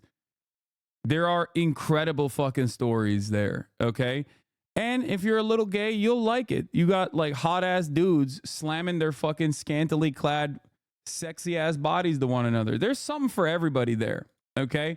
There's something for people of all different interests, okay? So my point is, it's a cool franchise led by the worst people, unfortunately. And it is also, unfortunately, comprised of some of the dumbest people as well when it comes to their own personal politics. Taking a position in Donald Trump's cabinet. Nobody's sitting inside Madison Square Garden. But still somehow incredibly cringe to see Jon Jones, Trump's dick so fucking hard, by the way. Like, not to get too invested in the you know, MMA fandom memes, but god damn, dude. I mean, it's not that surprising. He really is the next Hitler. Are you talking about Jon Jones or are you talking about Donald Trump? He was slurping on it. He was blowing bubbles on it, okay? He left no fucking crumbs. I will show you in a second. We can truly make America great again. So is Charles Oliveira like a Lula supporter or what's going on there? Because I thought like all the Brazilian fighters were like pro Bernie and then they were all Bolsonaristas. So I'm kind of like, I was surprised that he got snubbed because the only person that actually fucking snubbed him was the Brazilian fighter Oliveira that ignored him and like walked right past him and was, I think, like looking for his family members in the crowd or something. I guess maybe he just like doesn't give a shit. Are there any decent fighters that hate Trump? I feel like back in the day there was more. Like you know Kevin, the dude who does the food reviews on TikTok. He used to be an MMA fighter, but his brother is like a really famous MMA fighter, and he was his brother was like super pro Bernie. And I don't you said it right the first time, my guy. Or not Kevin. And Lee likes Trump now. Sorry, I said his name right the first time. It's Keith Lee, who is the TikToker, who also was an MMA fighter, but his brother Kevin Lee used to be a big Bernie bro, and I guess now he's like pro-Trump. Anyway, let's keep on. I'm telling you, they all follow what Rogan says. I think Rogan has a lot of clout in this space for the same reasons why Trump has a lot of clout in this space. They were in the fucking bottom floor, okay? And this entire industry was down and out, cast aside, and people were aggressively pursuing censorship. When like there was, you know, I think a lot of people forget, like there was a lot of crazy censorship like in the 90s and in the early 2000s, where they moved on from like the dangers of video games and pornography to the dangers of MMA. And MMA was not very well liked. I still remember that because like I remember also kind of getting caught in that meta and thinking like, first thinking that it was kind of cool, and then thinking maybe it's a little too violent. Like maybe it's a little too violent. I wonder if they're like actually promoting, you know, gross violence. And John McCain, yeah, famously called it human cockfighting and actively tried to censor it. And they were having a really hard time getting advertising and stuff. So like people that stood by Dana White's side on the ground floor when everyone else was like actively trying to get them banned, yeah, he's going to remember that. Politics aside, okay? Politics aside, there is a reason. There's a very valid reason, as a matter of fact, why Joe Rogan has so much influence in this space. And there's a reason why Donald Trump has so much influence and prominence in this space. Even the belt at the Ultimate Fighting Championship was handed to the president-elect in this homecoming parade in New York. I think it's positive for the world, to be honest with you. I mean, listen, no matter what side of the fence you sit on politically, you cannot deny that there's almost like this weight that's been lifted off the country right now, and this sigh of relief. Yeah, definitely. Yeah, no, that's how I'm feeling. Like a fucking weight has been lifted off my shoulders. Brother, RFK is leading. Like, RFK's job is to just nuke vaccine research, okay? You got like multiple sexual assault allegations against numerous appointments that Donald Trump has made so far. It's gotten so bad that it literally feels like that is a qualification. Like, you have to have at least one credible sexual assault allegation against you or an active investigation into it to even be a part of Trump's fucking cabinet. Okay? Like, it's shocking how bad it is. Donald Trump's cabinet is either cranks or war hawks, okay? And nothing in between. Like, the competent administrators are the war hawks, and you see like a lot of the media kind of drop the ball on that front, where whenever they see the war hawks like Marco Rubio, they're like, oh, well, he's great. He's going to be great. We have no issues with Marco Rubio. Like, that's what I listen to NPR, and that's what they say. And then the rest are just like fucking insane cranks like Tulsi Gabbard or RFK Jr. Oh, Matt Gaetz is obviously, Pedo Gates is pretty crazy. Pete Hegseth for DOD, like to lead the Defense Department, is insane. Actually insane. Tulsi is a war hawk, though. Is she not? Yes, Tulsi is both a crank and a war hawk. A twofer. And things were already getting better. He's not even in there yet. But yeah, Jon Jones did the Trump dance after he won his fight. And then he even continued with the glaze, like just maximum glaze, by handing his fucking title belt to Donald Trump. Okay? I cannot, oh God, the dick riding, dude. Have some fucking decency, man. Have some fucking decency. Have some self-respect. He was throating it, dude. He was working extra hard to make sure he gobbled all of it, okay? Here, look at this. Incredible moment of respect when Jon Jones handed his UFC championship belt to President Trump. The culture was changing. Yeah, instead of fighting, what's his name? What's his face? The dude he's ducking. That's like younger than he is. What is his name? I'm forgetting. Oh, Thomas Aspinall. Yeah, instead of fighting Tom Aspinall, he's gonna retire and become a part of Trump's cabinet. Yeah. I know the meta. I know the fucking memes. Okay. Jon Jones gave him the belt as a down payment for a future pardon. Yeah. He just does not want to fight Thomas Aspinall, but it seems like Dana White, regardless of how much he wants to have sexual intercourse and probably does have sex with Jon Jones, has said that is the next fight for him. Jones will be in charge of the ATM. A guy that openly, to the point where it's memed about beating his wife, of course, gave his belt to the #1 lover of wife beaters. Yeah. Don't worry, Chuck Schumer was slurping him too. Wait, what? Gross. Yeah, he wants to. I know Jon Jones wants to fight. That's an old pig. I know Jon Jones wants to fight Pereira. He wants to fight someone with a real legacy. He spent his entire career defending his legacy and fighting people that were, in his words, upstarts himself.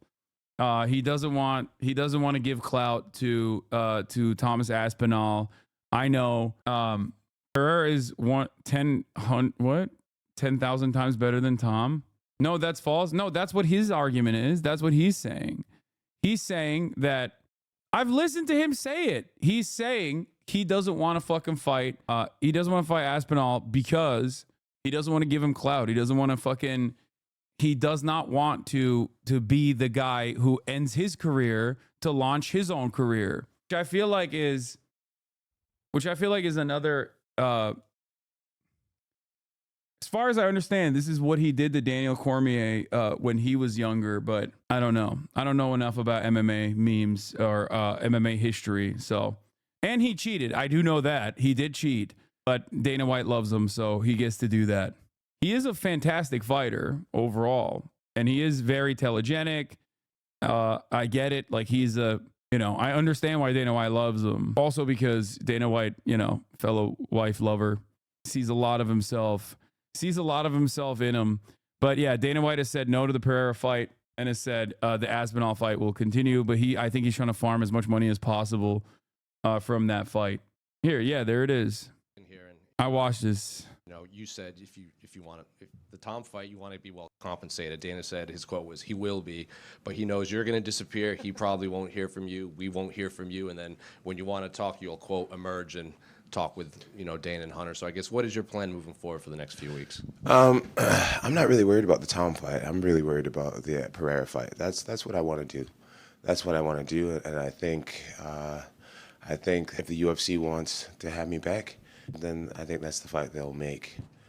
I've been really clear about my intentions. That's what I want. And I mean, I just feel like anybody would understand at this point. Like, I'll retire the heavyweight belt if I have to. It's like, dude, give the guy what he wants at the end of the day, And I'm not talking to Dana directly. I feel like I'm at a place now where, like I want to take what I find to be super fights. I don't want to fight dangerous up-and-comers anymore. I want to fight dangerous, established champions. So Tom can have the heavyweight championship. I don't really care about it. It's crazy. That my value doesn't lie in belts anymore. I've created something much bigger. I want Pereira. Dana was in here and he said that he would really like not to make the Pereira fight, but if you and Alex did hound him, he would consider it. But he said that realistically, that's not a fight he wants to see because he thinks your skills with the wrestling and the size would sort of outweigh what Pereira has to offer. I'm curious what you think about Dana's take on that. And styles mix matchups, and I'm sure Pereira's knocked out many heavyweights in his day. I mean, he has a knockout power that transcends, like, it's bigger than weight. Yeah, correct me if I'm wrong, but is this because Aspinall is better at wrestling than Pereira is, and that is the reason why he's making this calculated decision? Because Pereira will be a bigger box office draw regardless. Dana White simultaneously does not want Pereira, who is his next big box office draw, to also have a tarnished reputation by losing an easier bout to Jon Jones, because Jon Jones is much better with his ground game. Aspinall also simultaneously is stronger, bigger, and has better ground game than Pereira. Yeah, Pereira's a striker and he weighs much less. This is my understanding. And like I said, I'm not the most well-read on this stuff, so I'm relying on you guys. You can correct me if I'm wrong, but that is my understanding of the situation. I also do understand why Dana White loves Jon Jones, because he is a freak. I mean, he is both a freak on the streets and a freak in the sheets, as in his own personal life, but also a freak where it matters. Like, he's, a incredible fighter. Cheating or not cheating doesn't matter, right? Jon Jones spent his career fighting awkward big guys, talented short guys, and now he wants more unfair fights. It's way too much risk for someone that has no name. Jon cares about his legacy. It's not that serious. Jon made his career destroying the legends of the sport. Of course, he knows he's older, so why would he risk that? Yeah, no, I get that. Does matter he uses PEDs. What do you mean? No, I'm saying, yeah, I agree. Yes. There's also the issue of the lineal heavyweight belt versus an issue that began when they pushed Francis Ngannou out of the company. Yeah, and I have heard Dana say if Jon Jones ever wants to fight again, he has to fight Tom Aspinall. But yes, Jon Jones is not a good person, for the record. Very special, and for me, it'd just be worth my while fighting. And for the record, I think a lot of people maybe even talk about, a lot of people defend him because he's such a fantastic fighter, regardless of how bad he is as a person. But then there's also, I think, people that really ride for him. As far as the Thomas Aspinall thing, he's like, oh, I hate him. seems like a bad person. Like I said, I don't know too much about the sport. You know, I'm not the most well-read, but I feel like Aspinall, I've never seen him say something that's like shitty or even remotely as mean as like what Jon Jones has said on a daily basis. Like, he seems like a super chill dude. Jones the worst person, the dirtiest fighter in the world, bro. Hide under a cage for 6 hours just to dodge a drug test. Against Pereira, you know, people can call me. DC's reaction to not being able to fight Jones is always heartbreaking to watch. DC still wanted to fight him after learning he tested positive for PEDs. Yeah. A duck and a chicken. I go home and cash a massive, and I'm sure Pereira's knocked out many heavyweights in his day. I mean, he has a knockout power that transcends, like, it's bigger than weight. Pereira's special. And for me, it'd just be worth my while fighting against Pereira.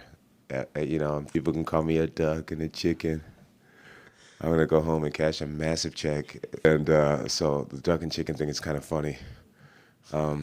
Yeah, that's kind of what I want. And if it doesn't align up, then professing my love for Jesus in front of everybody tonight and telling the world how proud I am to be an American champion, and fighting in front of my president, man, if that was my last fight ever, then I'm cool with that. That was the way to do it.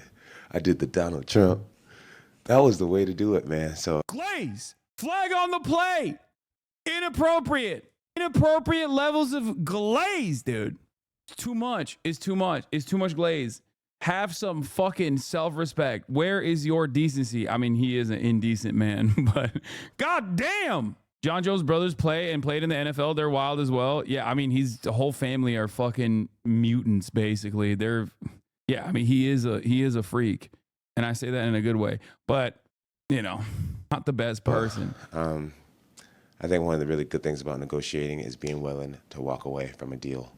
And that's the deal that I want. And if that's not what the fans want, then I guess I'll say sayonara. Why don't you join the UFC? Why would I fucking do that, man? I'm not trying to I'm not trying to get CTE and then, you know, love Donald Trump. Same guy who plowed into a pregnant woman's car, dipped from the scene, decided to come back only to pick up his cocaine and dipped again. Yeah. We need some liberal soy boy fighters to fight in our honor. I was glazing the president that saved the UFC at a point inappropriate seems completely appropriate. No, that level of glaze is inappropriate. Watching Donald Trump perform as president will have the same effects on your brain as his UFC career. You're not wrong. Anyway, another thing that happened, we'll watch the Channel 4 convo, but this happened afterwards, which I thought was really funny as well. RFK Jr. slamming fucking McDonald's. Rallied Donald Trump into the White House for the second time, with all his key fighters in attendance. From the influential podcaster Joe Rogan, who endorsed the president-elect, to the billionaire Elon Musk, who funded him and will join his administration. This was a work social with the boss. Donald Trump's pick for Health Secretary, Robert F. Kennedy, even asked for a selfie. But one colleague was absent. The news anchor Pete Hegseth is the man in line to be Trump's defense secretary. He has been accused of sexual assault. Now his lawyer confirmed that Hegseth paid the woman in a settlement, but denies any wrongdoing. President Biden was making his farewell tour. We are the most important alliance or most important relationship in the entire world. And how we get along together is going to impact the rest of the world. But President Biden's successor may be less conciliatory. President Xi Jinping has publicly said he's willing to work with Trump, although the president-elect has stocked his team with critical voices on China. Here, Trump's team toast with a symbol of American power that shares the same colors as the target of his trade war. Yet in the picture is Elon Musk, a cheerleader of China, who had the second biggest market of his cars and a big production base. I feel like China is going to start taking action against Tesla. I don't know if it's a meme or not. I've seen those like no Tesla allowed signs popping up here and there. For what it's worth, the guy Jones destroyed last night was a longtime day one MAGA hat wearing dude. Brother, the UFC no longer has like non-MAGA guys, okay? It's one MAGA guy fighting another MAGA guy, and in the process getting more CTE and becoming an even larger MAGA guy, okay? It is a CTE factory. And as the CTE factory, as far as you know, what we've seen so far, the more you get hit in the head, the higher the likelihood that you will be a Trump dick rider. Okay. Fighting Bolsonaro guys as well. Okay. Bolsonaro guys are Trump guys. What do you mean? Bolsonaro is a CTE brained Trumpito supporter. Why do the bigger MAGA guys simply not eat the smaller MAGA guys? They do frequently. That's part of the process. Make America great. Underneath the theater of the Trump campaign are big questions over how far the reality will resemble the rhetoric. Anyway, yeah, Osita posted this. Look at how awkward RFK looks. My man went from like, we need to eliminate processed foods to, yes, Mr. President, I'll have some of the garbage slop, the processed slop. Yes, I am very much enjoying it. Yeah, one last big batch of yellow dye. Yeah. How RFK Jr. would change McDonald's and Trump's diet. Nope. Campaign food is always bad, but the food that goes in that airplane is just like poison the 70-year-old added. Of the fare of Trump Force One, you have the choice between, you don't have the choice. You're either giving KFC or Big Macs. That's when you're lucky. And the rest of the stuff I consider kind of inedible. The rest of the stuff can be surmised by considering what Trump requested to be served in his box when he attended the Georgia-Alabama college football game. 2 Filet-O-Fish sandwiches with cheese from McDonald's, stadium hot dogs, Domino's pizza, and Diet Coke. Dude, it is wild that he is so... by the way, boys, we're good. We're good. The infidels are safe. Okay. There he is, cracking a cold one. All right. We're good. Thank God. Our upper decky lip pillows are fucking safe, boys. This is something that I was truly worried about, that he was going to do the Democrat thing and just come after like one good thing that is allowed in America. Thank God. We're good. He's reporting it? No, he's not. Anyway, he ain't stopping Donald Trump from eating that garbage, okay? Let's be real. It is kind of funny because I eat so goddamn healthy and I track my macronutrients, I track my calories. And like, yes, while RFK Jr. does say a whole bunch of like good things about how dog shit the American food standards are, I just don't believe him when he says he's going to tackle it. And this photo is basically, you know, yet another demonstration of his inability to tackle these problems. Okay? Do you think Trump would do Zin? He would die. I just ate a spicy deluxe chicken sandwich, mango pineapple smoothie, large fries. Shout out to America. Yeah. Oh, can we watch Charlie Kirk being a dumbass? Israel is the only moral country in the Middle East. So where else can women serve in government in the Middle East? Wait, everywhere. What the fuck? What a dumbass. Like, what? Literally every other country. I think like they might even serve in the Saudi government. Like, I don't know, probably not, but like, what the fuck? Yeah. Israel is the only country where women are allowed to vote. Like, Turkey had a female prime minister like 40 years before America even had like a major party candidate run and fail against Donald Trump. What the fuck? Dude, these guys are such fucking stupid little animals. I swear to God. Right-wing reactionary thought is just being a stupid person who champions vices. That's it. Just like, none of you have answers to this. And it's like, what the fuck do you mean, dumbass? Just like read a book, please. Oh my Lord. Ay, ay, ay. So fucking annoying. Tansuchillar isn't really a win, bro. Come on. Brother, if you think that I care about like, aesthetic representations, like diversity for diversity's sake, or just simple, like we got to put a woman in charge type attitudes, you're wrong. But I'm saying that that's the metric that he's judging these countries off of. And even on the fucking metrics that he wants to judge countries off of, it doesn't matter. Like, he's still wrong.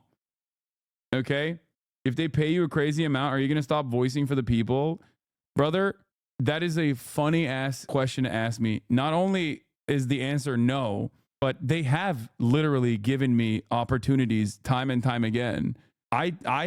I refuse to take on advertisers that are offering me millions of fucking dollars. Okay. Also, why should I? Like I already get a fucking crazy amount of payment from you guys. Like why the fuck, how is CNN gonna fucking offer me a contract?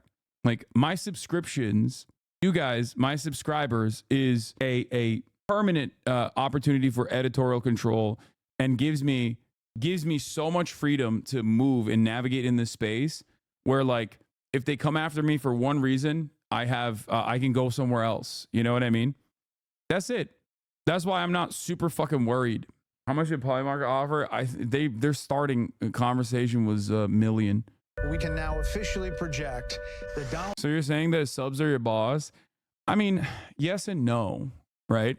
Because there are plenty of things that my subscribers might not agree with me on, and there's certainly a lot of things that they get mad at me over. There's like sometimes it feels like I have fucking 30,000 micromanagers in here, but it doesn't really matter, you know.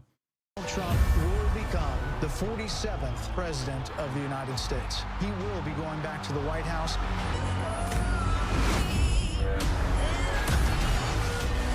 I will fight for you, for your family, and your future with every breath in my body. And for a show on InfoWars, yeah, I would do that. Why don't the Dems have such ads? I mean, the Dems have ads too. Tyson! Oh, let's talk about fucking Jake Paul versus Mike Tyson.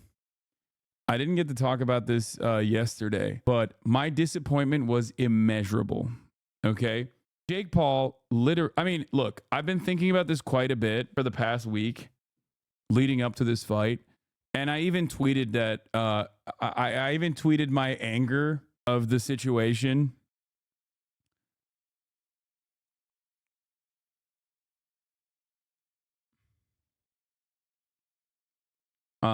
I even tweeted my anger of the situation leading up to the fight where Jake Paul was like saying some fucking stupid ass bullshit. You look sadistic in this light. Wait, what? The fuck does that mean? I don't even know how to respond to that, dude. Yeah, when Jake Paul was like talking about fucking for liberty, for God today, I was like, dude's fighting a 58-year-old man. And it feels like, it just felt so weird. It felt so weird watching this shit because like it literally felt like elder abuse. It felt like Jake Paul did this elaborate bit to do elder abuse. And I feel like it's going to backfire on him because like this is not him like ending the legacy of Mike Tyson, even though so many people were very clearly watching for Mike Tyson and you know wanted Mike Tyson to fucking chop Jake Paul's head off. It felt like you know, again, Mike Tyson is another person with a lot of fucking, you know, baggage, to say the least. Use the nicest terms possible. Felt like, regardless of his background, it felt like Mike Tyson is like a deity almost in this sport, right? For boxing. He is a boxing legend, right? And is Mike Tyson based? No, I wouldn't say that. Okay. But I think that the condition that Mike Tyson was in at the age of 58 was so sad, so fucking sad that like he couldn't move. He had no footwork whatsoever. It was obvious. Like his upper body is fine. He could like move around a little bit, but like he couldn't make up the distance. Jake Paul obviously had a reach advantage over him. And ultimately, like, he tripped on his fucking walkout. You know what I mean? He looked sad the entire time. And for me, like watching Mike Tyson, just a shell of what is a former glory represented for boxing, it just made me sad. It literally looked like, you know, Jake Paul was beating on an elderly man. The first three, like up to the third round, the first two rounds, like you could see Jake Paul was scared because Mike Tyson did open up on him a couple times. Like he was able to make up the distance. And Jake would immediately fucking hug him immediately. And obviously Mike Tyson did this for the money. And I get that, you know, $20 million minimum is a lot of money on the table to just not like, is a lot to just like cast aside. But Jake Paul's goal here was to present himself as a person who like finished the legacy of a boxing legend. I think he failed spectacularly at that. I think people lost faith in the dignity of boxing in general. I feel like people lost faith in the sport. I feel like people definitely are grossed out by the gimmick fights that he puts on. And yeah, I don't know. Like even it felt like the third round, it shifted, right? Like the third round, in the third round, it shifted when Jake Paul started opening up on Mike Tyson a bunch of times. And I felt like it just looked ruthless. It looked awful. It looked silly. Like you watch this guy who couldn't move. You know what I mean? His legs were just simply not working. And he would just like slowly walk up and try to fucking get a couple shots on him. Taylor Serrano fight before was fire. Yes, it was. It was sick. That was the best fight of the night. Was it rigged? I mean, it's as rigged as you can get fighting a fucking 58-year-old man, dude. What do you mean? But like I said, if your goal in that night was to, you know, show yourself as someone who was able to like end the career of a boxing legend, you didn't do that at all. And what kind of like respect you might have had, what kind of respect people might have had for Jake Paul as like a decent fighter, and he certainly is like a decent fighter, to be able to hold yourself up against someone who is a boxer like Tommy Fury and still lose, but like to be able to go, you know, to be able to fight someone like him, I think shows that like he's not just some fucking average dumbass YouTuber. Okay, I will say that. I'll be endlessly charitable here. Okay, and now all I'm saying is he's not as bad as Logan Paul at boxing. Okay, but having said that, this was gross. Okay, this was 100% gross, and I think a lot of people, it left like a bad taste in a lot of people's mouth, basically. See, Jake is like genuinely scared, and then after the third round, something flips where he's like, "Oh, never mind. This is not like a real fight at all." And even he, I feel like, scales it back a little bit. It just feels like a rich kid. Like it almost feels like what's that guy's name? Jack Donahue or whatever, the fucking kid that like crashed his supercar. You know how he like does a bunch of like weird things? Jack Doherty. Like it felt like a rich kid setting up this like entire sequence to make himself feel better, down to the fucking commentators being like, "Oh, he's a real fighter," and like everyone else that's watching it is going, "Gross. This is fucking gross." You know, I don't know. That's what I got out of it. Like I felt like this was just like a rich kid who spent a shit ton of money setting up this like elaborate ruse for someone to like fail in front of him so he can make himself feel better, present himself as like a real boxer. Did he grow up rich? No, Jake Paul did not grow up rich, but that doesn't change the dynamic at all of what he's doing here. That was a good slap. I like that. I think it's everything that I hate about like society, where like money can get you to like destroy the legacy of someone.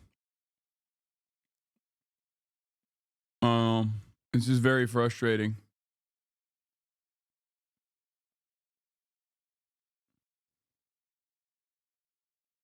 This is the best take on that I have seen. Y'all are letting the little girl interview distract you from Mike Tyson trying to tell us I'm taking that motherfucking fall tonight for that bag because I don't give a fuck about upholding no legacy. In your return to the ring for this fight, you are setting a monumental opportunity for kids my age to see the legend Mike Tyson in the ring for the first time. So after such a successful career, what type of legacy would you like to leave behind when it's all said and done? Well, I don't know. I don't believe in the word legacy. I just think that's another word for ego. Legacy doesn't mean nothing. That's just some word everybody grabbed onto. Someone said that word and everyone grabbed on the word, so now it's used every 5 seconds. It means absolutely nothing to me. I'm just passing through. I'm going to die, and it's going to be over. Who cares about legacy after that? With a big ego, so I'm going to die. I want people to think that I'm this, I'm great. No, we're nothing. We're just dead. We're dust. We're absolutely nothing. Our legacy is nothing. Thank you so much for sharing that. That is something. It is pretty funny. It's pretty funny to say that to a 13-year-old. But Mike Tyson also is the same guy who, when Hezbollah was like play fighting him, picked his ass up and started giving him little kisses because he thought Hezbollah was a baby. thing that I have not heard before someone say that as an answer. Can you Yeah, because you're 13. really imagine somebody say, I want my legacy to be this way when you're dead? Why do you want somebody? True. You think somebody really wants to think about you? What's the audacity? I think I want people to think about me when I'm gone. Who the fuck cares about me when I'm gone? Well, my kids, maybe, or grandkids. Who the True. fuck cares? Inspiring messages to children. Yeah. All right. We got the Ukraine stuff, but before I get into that, let's do SNL watch. I heard it's not that good, but we shall see because they've had some pretty solid episodes so far. We'll do SNL watch, and then after that, we'll get back to the news. They could have went way harder on Matt Gaetz being a pedophile, I think. God, he's so bad. Oh, RFK Jr. is the most memeable cabinet pick in a sea of fucking memeable cabinet picks. He's the easiest one to make fun of. And Alec Baldwin is already fucking it up. How is that possible? It's like shockingly bad. Oh no. Once again, for the Trump world, in the Trump planet, in the Trump universe that we live in, the comedy of like the real world is virtually impossible to mimic and virtually impossible to make fun of, because the real world is just simply funnier. But also, I mean, Of a gift, we're gonna do something different for y'all because we're a little bit artistic and a little. God damn, Chad, just let it fucking marinate for a second. Holy fuck. Like, I don't know if it's good or not, but like, it's 55 seconds, please. What is this? It would be so funny if this is the last time he's ever seen. What is happening here? This is proof of misogyny in the Hasanabi community. Yeah. Fucking are you being played? Are you being paid to play the thing? No, it's not that bad. I don't really care. Like, this is not that bad of a joke overall. You're being fucking lame and annoying. Chatter's literally, I mean, it's not. It's like it's a 6 out of 10. Chatters just don't even want to fucking imagine a world where a man is getting cucked, where like they can't even laugh at a situation like that. They're like, this is this is fucking bringing up bad thoughts in my mind.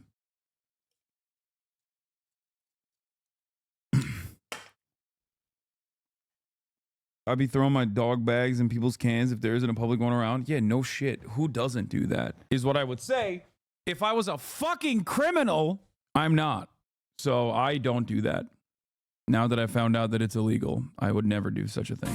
I will fucking fight you if you throw dog shit in my can. It's a trash can. What are you talking about? I work for a trash company and it's called illegal dumping and can result in fines of about $2,500. Oh my God, I'm learning so much. Holy fuck, that is so crazy. People who don't own dogs don't want their cans to smell like dog shit, and I own a dog. Do you know your trash can smells like shit? You don't like... Also, people aren't throwing the dog shit directly. They're not picking it up with their fucking bare hand and just like throwing raw shit in your trash can. What the fuck? It's literally in a bag that is tied up. What the fuck? They literally are, though. People around here ain't got no fucking respect. Oh my God. You realize not everyone has trash pickup, right? Some people got to haul that shit to the dump. Of course, they don't want dog shit in the trash. Wait, there are areas in the United States of America where they don't have trash pickup? What is happening? What kind of uncivilized... What the fuck? Bro, what is happening, bro? Oh my God, thank God I don't live in a fucking rural part of the country. Holy shit. Rural America is out of control, dude. I say this, but also simultaneously, New York City just learned the existence of trash cans last year. Like, not even last year, a couple months ago, which blows my goddamn mind. America is such a joke country, dude. Coastal Elite at it again. Brother, I want everyone to have, municipalities control their trash collection. I've straight up talked about how stupid it is that in neoliberal fucking libertarian paradise, Colorado, all of that stuff is handled privately, and that has led to serious problems. Oh my God. Like, people are misunderstanding my point. My point is that it is barbaric, okay? It is straight up barbarism that you don't have municipalities picking up trash. Hassan, you privileged as fuck, Lamau. No, we don't all have trash pickup. Dog, I grew up in fucking Turkey, okay? I grew up in a, I would say, less developed nation than the United States of America. Many countries across the board have this service, okay? Because they have normal, competent governance. What are you saying? Americans live in the most barbaric existence you could possibly live in, and they genuinely think that they're like living in freedom land. This is a basic service that your local government is supposed to provide for you out of necessity. It's like saying, man, son, you're so fucking privileged, dog. Where I'm from, you have to pay for fire insurance. You know what I mean? Or else your house catches on fire and the entire block catches on fire, and there's not really much you can do about it. Okay? Like, these are things that every country has decided on pretty early on. You know what I mean? Like, collectivizing these resources are an absolute necessity. It's like saying you're so privileged you have indoor plumbing. Okay? Like, oh, dude, you are not understanding this. It is not a privilege. It is not a privilege to say that, like, local municipalities should be handling trash collection. In a country like the United States of America. Holy fuck. That's crazy. Best part of bringing your trash to the dump is you get to chuck it in the trash compactor. Dude fell in 1 year, though. That sucked. Oh, my God. I'm in SoCal. Keep your shit out my can. I'm going to take a direct dump in your fucking can. You got international watchers. Y'all are spoiled, but you just want you to know that it's mostly Americans saying this. I literally live in Nepal, and I'm not crying like some of these motherfuckers. I genuinely don't understand, like, how the fuck, dude, I'm shocked that, like, Americans do their own trash disposal. Like, there are third world countries. There are developing nations where they have localities engaging in trash disposal, and it's not even a question. Like, people just don't even think about it. They're like, yeah, of course it's supposed to be handled by your fucking local government. What the fuck? Oh my God. America is literally a third world country with a Gucci belt is what I would say, except third world countries have this shit, bro. It's also, wait, someone said in some parts of Florida, they can't pay for it. And it's like, what do you mean they can't pay for it? If trash pickup is not localized and it's not like, you know, a publicly funded process, it becomes everyone else's problem. That's why you need, you know, these services to be handled by the local government. That's my argument here. Okay. What do you mean you can't pay? It's the same principle behind, once again, having the local municipality handle the fire department. That's the whole point. Because if you expect people to privatize this, if you expect people to privately pay into this, all of a sudden the problems become collectivized very quickly. It is shocking to me that the United States of America, the wealthiest nation on earth, has not universalized this solution. Skip. Thanksgiving, a holiday as old as America itself. The Pilgrims and Native Americans. This year I haven't been in the Thanksgiving spirit as much. And I do personally like I love Thanksgiving. It's like my favorite stupid American holiday. Because, you know, you just sit around with your family and you eat food. And even though I don't like participate in Black Friday, and I feel like no one really does anymore because online shopping has destroyed that. I still like the nostalgia component of it for the times that I have participated in it. As you guys know, at the Hasanabi broadcast, we have a concept called Janksgiving, where Uncle Jank shows up to my house and we duke it out in the marketplace of ideas, where he tells me all of his newfound, you know, right-wing perspectives, and then we debate it. We debate those right-wing perspectives in the marketplace of ideas. Of course, it will happen this year as well. Full throttle. Shaky Gurga. Yep. Hey, I just learned this new right-wing talking point. Yeah. I feel like I feel every SNL sketch I watch feels like there's a battle taking place inside of the fucking writer's room where like half the writing staff is young and presenting certain concepts to the senior team that is like also older and doesn't understand those concepts. So then they basically are just saying like, see, this is supposed to be funny. It's something that like, you know, Gen Z knows about. And it kind of like ends up missing the mark. Like it literally, it feels like they are pointing to things that are supposed to be funny. And I get it. Like this premise is funny. Okay. It Girl Thanksgiving is a funny premise. The issue is every sketch, including this one, feels like there's a internal battle happening where like there are certain concepts they could bring forward, but they're failing in their delivery of it. Because it's like, it is overall a funny premise, but the delivery of it is like a little stale almost. Important meeting at 1 a.m., but we are watching SNL while our life are being risked. Dude, it's Sunday. I'm tired. I flew in from fucking Texas early in the goddamn morning. Okay, calm down. All right. I know you guys are all aching for my commentary in the middle of Sunday Funday about how Joe Biden has allowed Ukraine to start targeting inside of Russia as though they feel like this will change the tide of the battle. Having said that, the problems that Ukraine faces in this current conflict are larger than being able to strike inside of Russia. It is a crisis of manpower. So I don't even know if that will solve this issue for Ukraine at all. Okay? I once again repeat my position. Vladimir Putin, cut it out. I've said this before he invaded Ukraine, and I say this once again. Vladimir Putin, cut it out. Okay? You have hand and face prints on your ass! Okay, I'm done. We're done. All right, let's talk about man-made horrors beyond human comprehension. All right, done with SNL this week. Bring back the dumb stuff? No. Breaking. Biden lifts ban on Ukraine using U.S. missiles to strike inside of Russia. It's being reported this evening that President Biden has lifted restrictions on Ukraine using U.S. weapons to strike deeper inside Russia.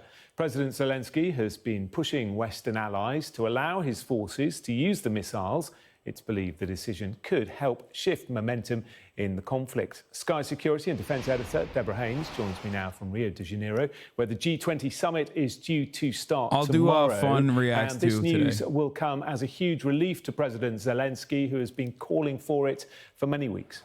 It will, and Joe Biden is actually going to be coming here to Rio de Janeiro, where he will be meeting alongside other world leaders like China's president. He met him yesterday, actually, at a different... Yeah. So this is the thread. Biden has authorized Ukraine to use powerful ATAMCs, long-range weapons for limited strikes inside of Russia in response to North Korea's deployment of thousands of troops to aid Moscow's war effort, two senior U.S. officials tell the Post. The easing of restrictions on allowing Kyiv to use ATACMs to hit target inside of Russia is a significant reversal in U.S. policy and comes as some 10,000 elite North Korean troops have been sent to Kursk to help Moscow retake territory gained by Ukraine. The Biden administration fears that more North Korean Special Forces units could follow up in support of this effort. The move, ATACMs.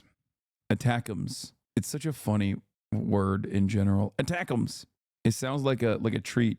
The move precedes by 2 months the return of Trump, who has signaled he intends to fight a diplomatic off-ramp to the war. Biden provides Ukraine's use of long-range U.S. weapons inside of Russia, reversing policy.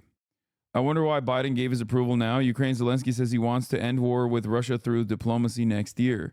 But also, Zelensky has said, wasn't there like a podcast going around of Zelensky sitting on a radio show being like, fuck you, America. We will never sit at the table. You can't force us to do anything or some shit.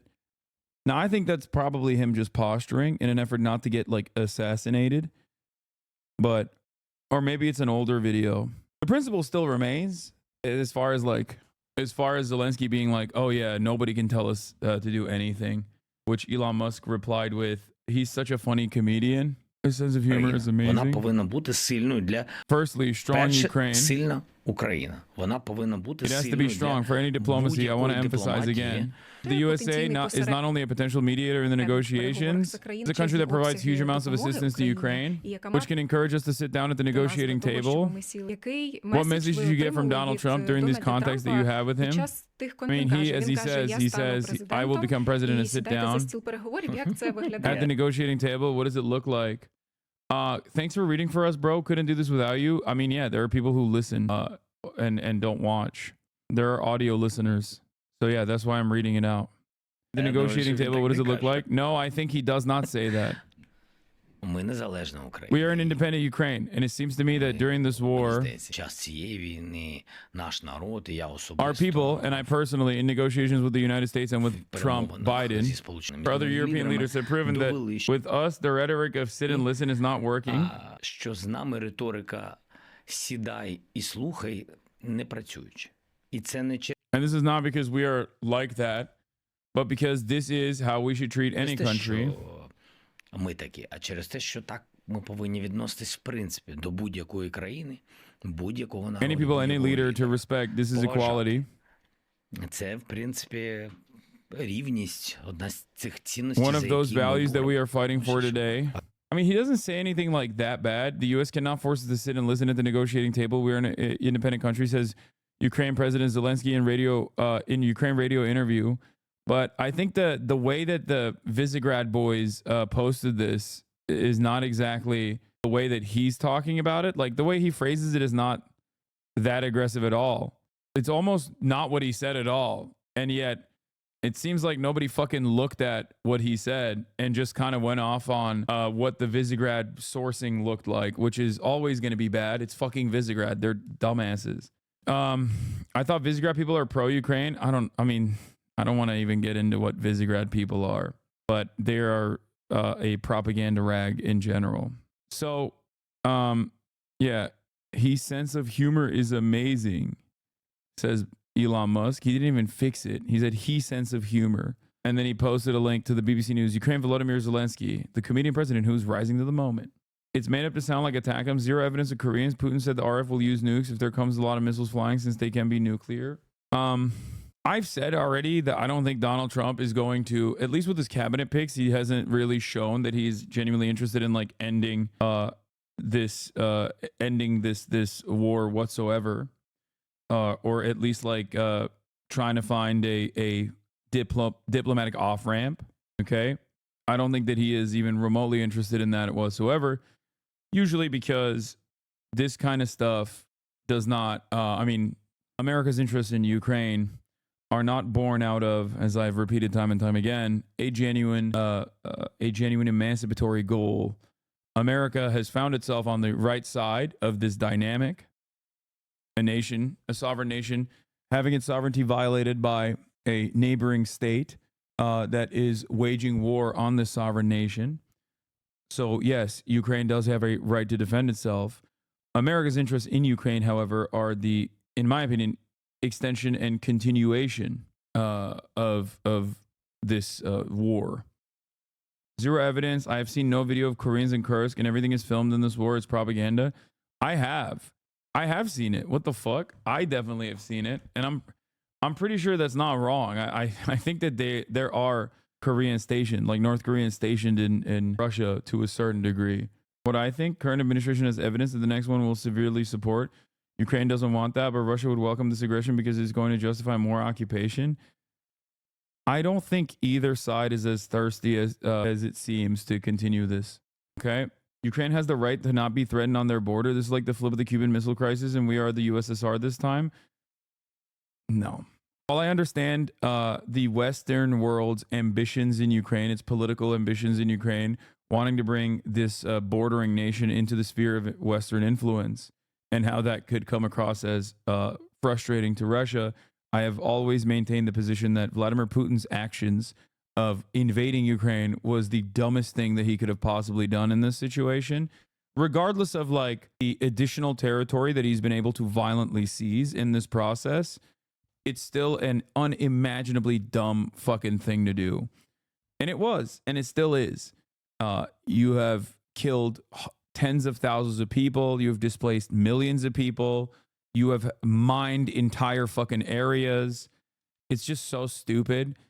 And in the process, you have greatly escalated the defense capabilities of Western nations. You've destroyed critical infrastructure in Ukraine. You've permanently damaged Ukraine, made it a more unstable nation than it already was. And while you're doing that, you have, killed a shit ton of your own people as well. So it is, and you have legitimized the NATO admirals and their positions at a time when, you could have gone the Chinese route, you know? You could have 100% pursued the Chinese route of just doing energy contracts. That's why I always laugh when people who are pro-Russia, will always say like, oh, what about LPR and DPR's independence? And it's like, dude, they've destroyed LPR and DPR. The fuck do you mean? Like, if you're talking about the 13,000 people that were killed through routine bombing campaigns that the Ukrainian state and its National Guard were engaging in a tit-for-tat battle with people in the region, some were Russian proxies as well. Yeah, guess what, dude? The solution to that is not to kill more fucking people. It's just because that's what the Vladimir Putin solution has been. And I feel like that is not an adequate solution. That is a bad solution to the problem. You just worsen the problem. So I don't think that that is a valid excuse. I don't think that there are valid excuses to invade a sovereign nation like this, regardless. Honestly, in China, even the most Z-pushing hogs would say that Russia still had diplomatic options they should have tried before invading lol. That's what I mean. It's just like, it is incredibly disruptive when there were there was definitely a lot of soft power capabilities that Russia had, and there was a shit ton more economic avenues that they could have pursued, especially when they were like still developing, Nord Stream 2. It's just very, very stupid. They did try dumbasses. No, I know, but there's no reason to lean into this. I recently talked to a family member who's living in Russia. I think he's leaning in the pro-Russia side, sadly, but he told me apparently a lot less people are protesting now. Russia's supposedly signing contracts for up to 8 million rubles for people to go fight in Ukraine. Seemingly, the government doesn't care about hyperinflation as long as they can outlast U.S.'s aid to Ukraine. Every action that... Oh, by the way, Pale Scrit, thank you for the 50 gifted. What should Russia have done to prevent Ukraine from joining NATO? The process of joining NATO is one that is supposed to be democratic, regardless of how much clout America has in this situation. And not only did Russia already maintain Crimea, okay, which made it impossible for Ukraine to actually join NATO, there was no interest. And America itself has also routinely said that Ukraine will never join NATO. Like they hold that as a fucking carrot, but it's just, it's marketing. Damn, this guy's good.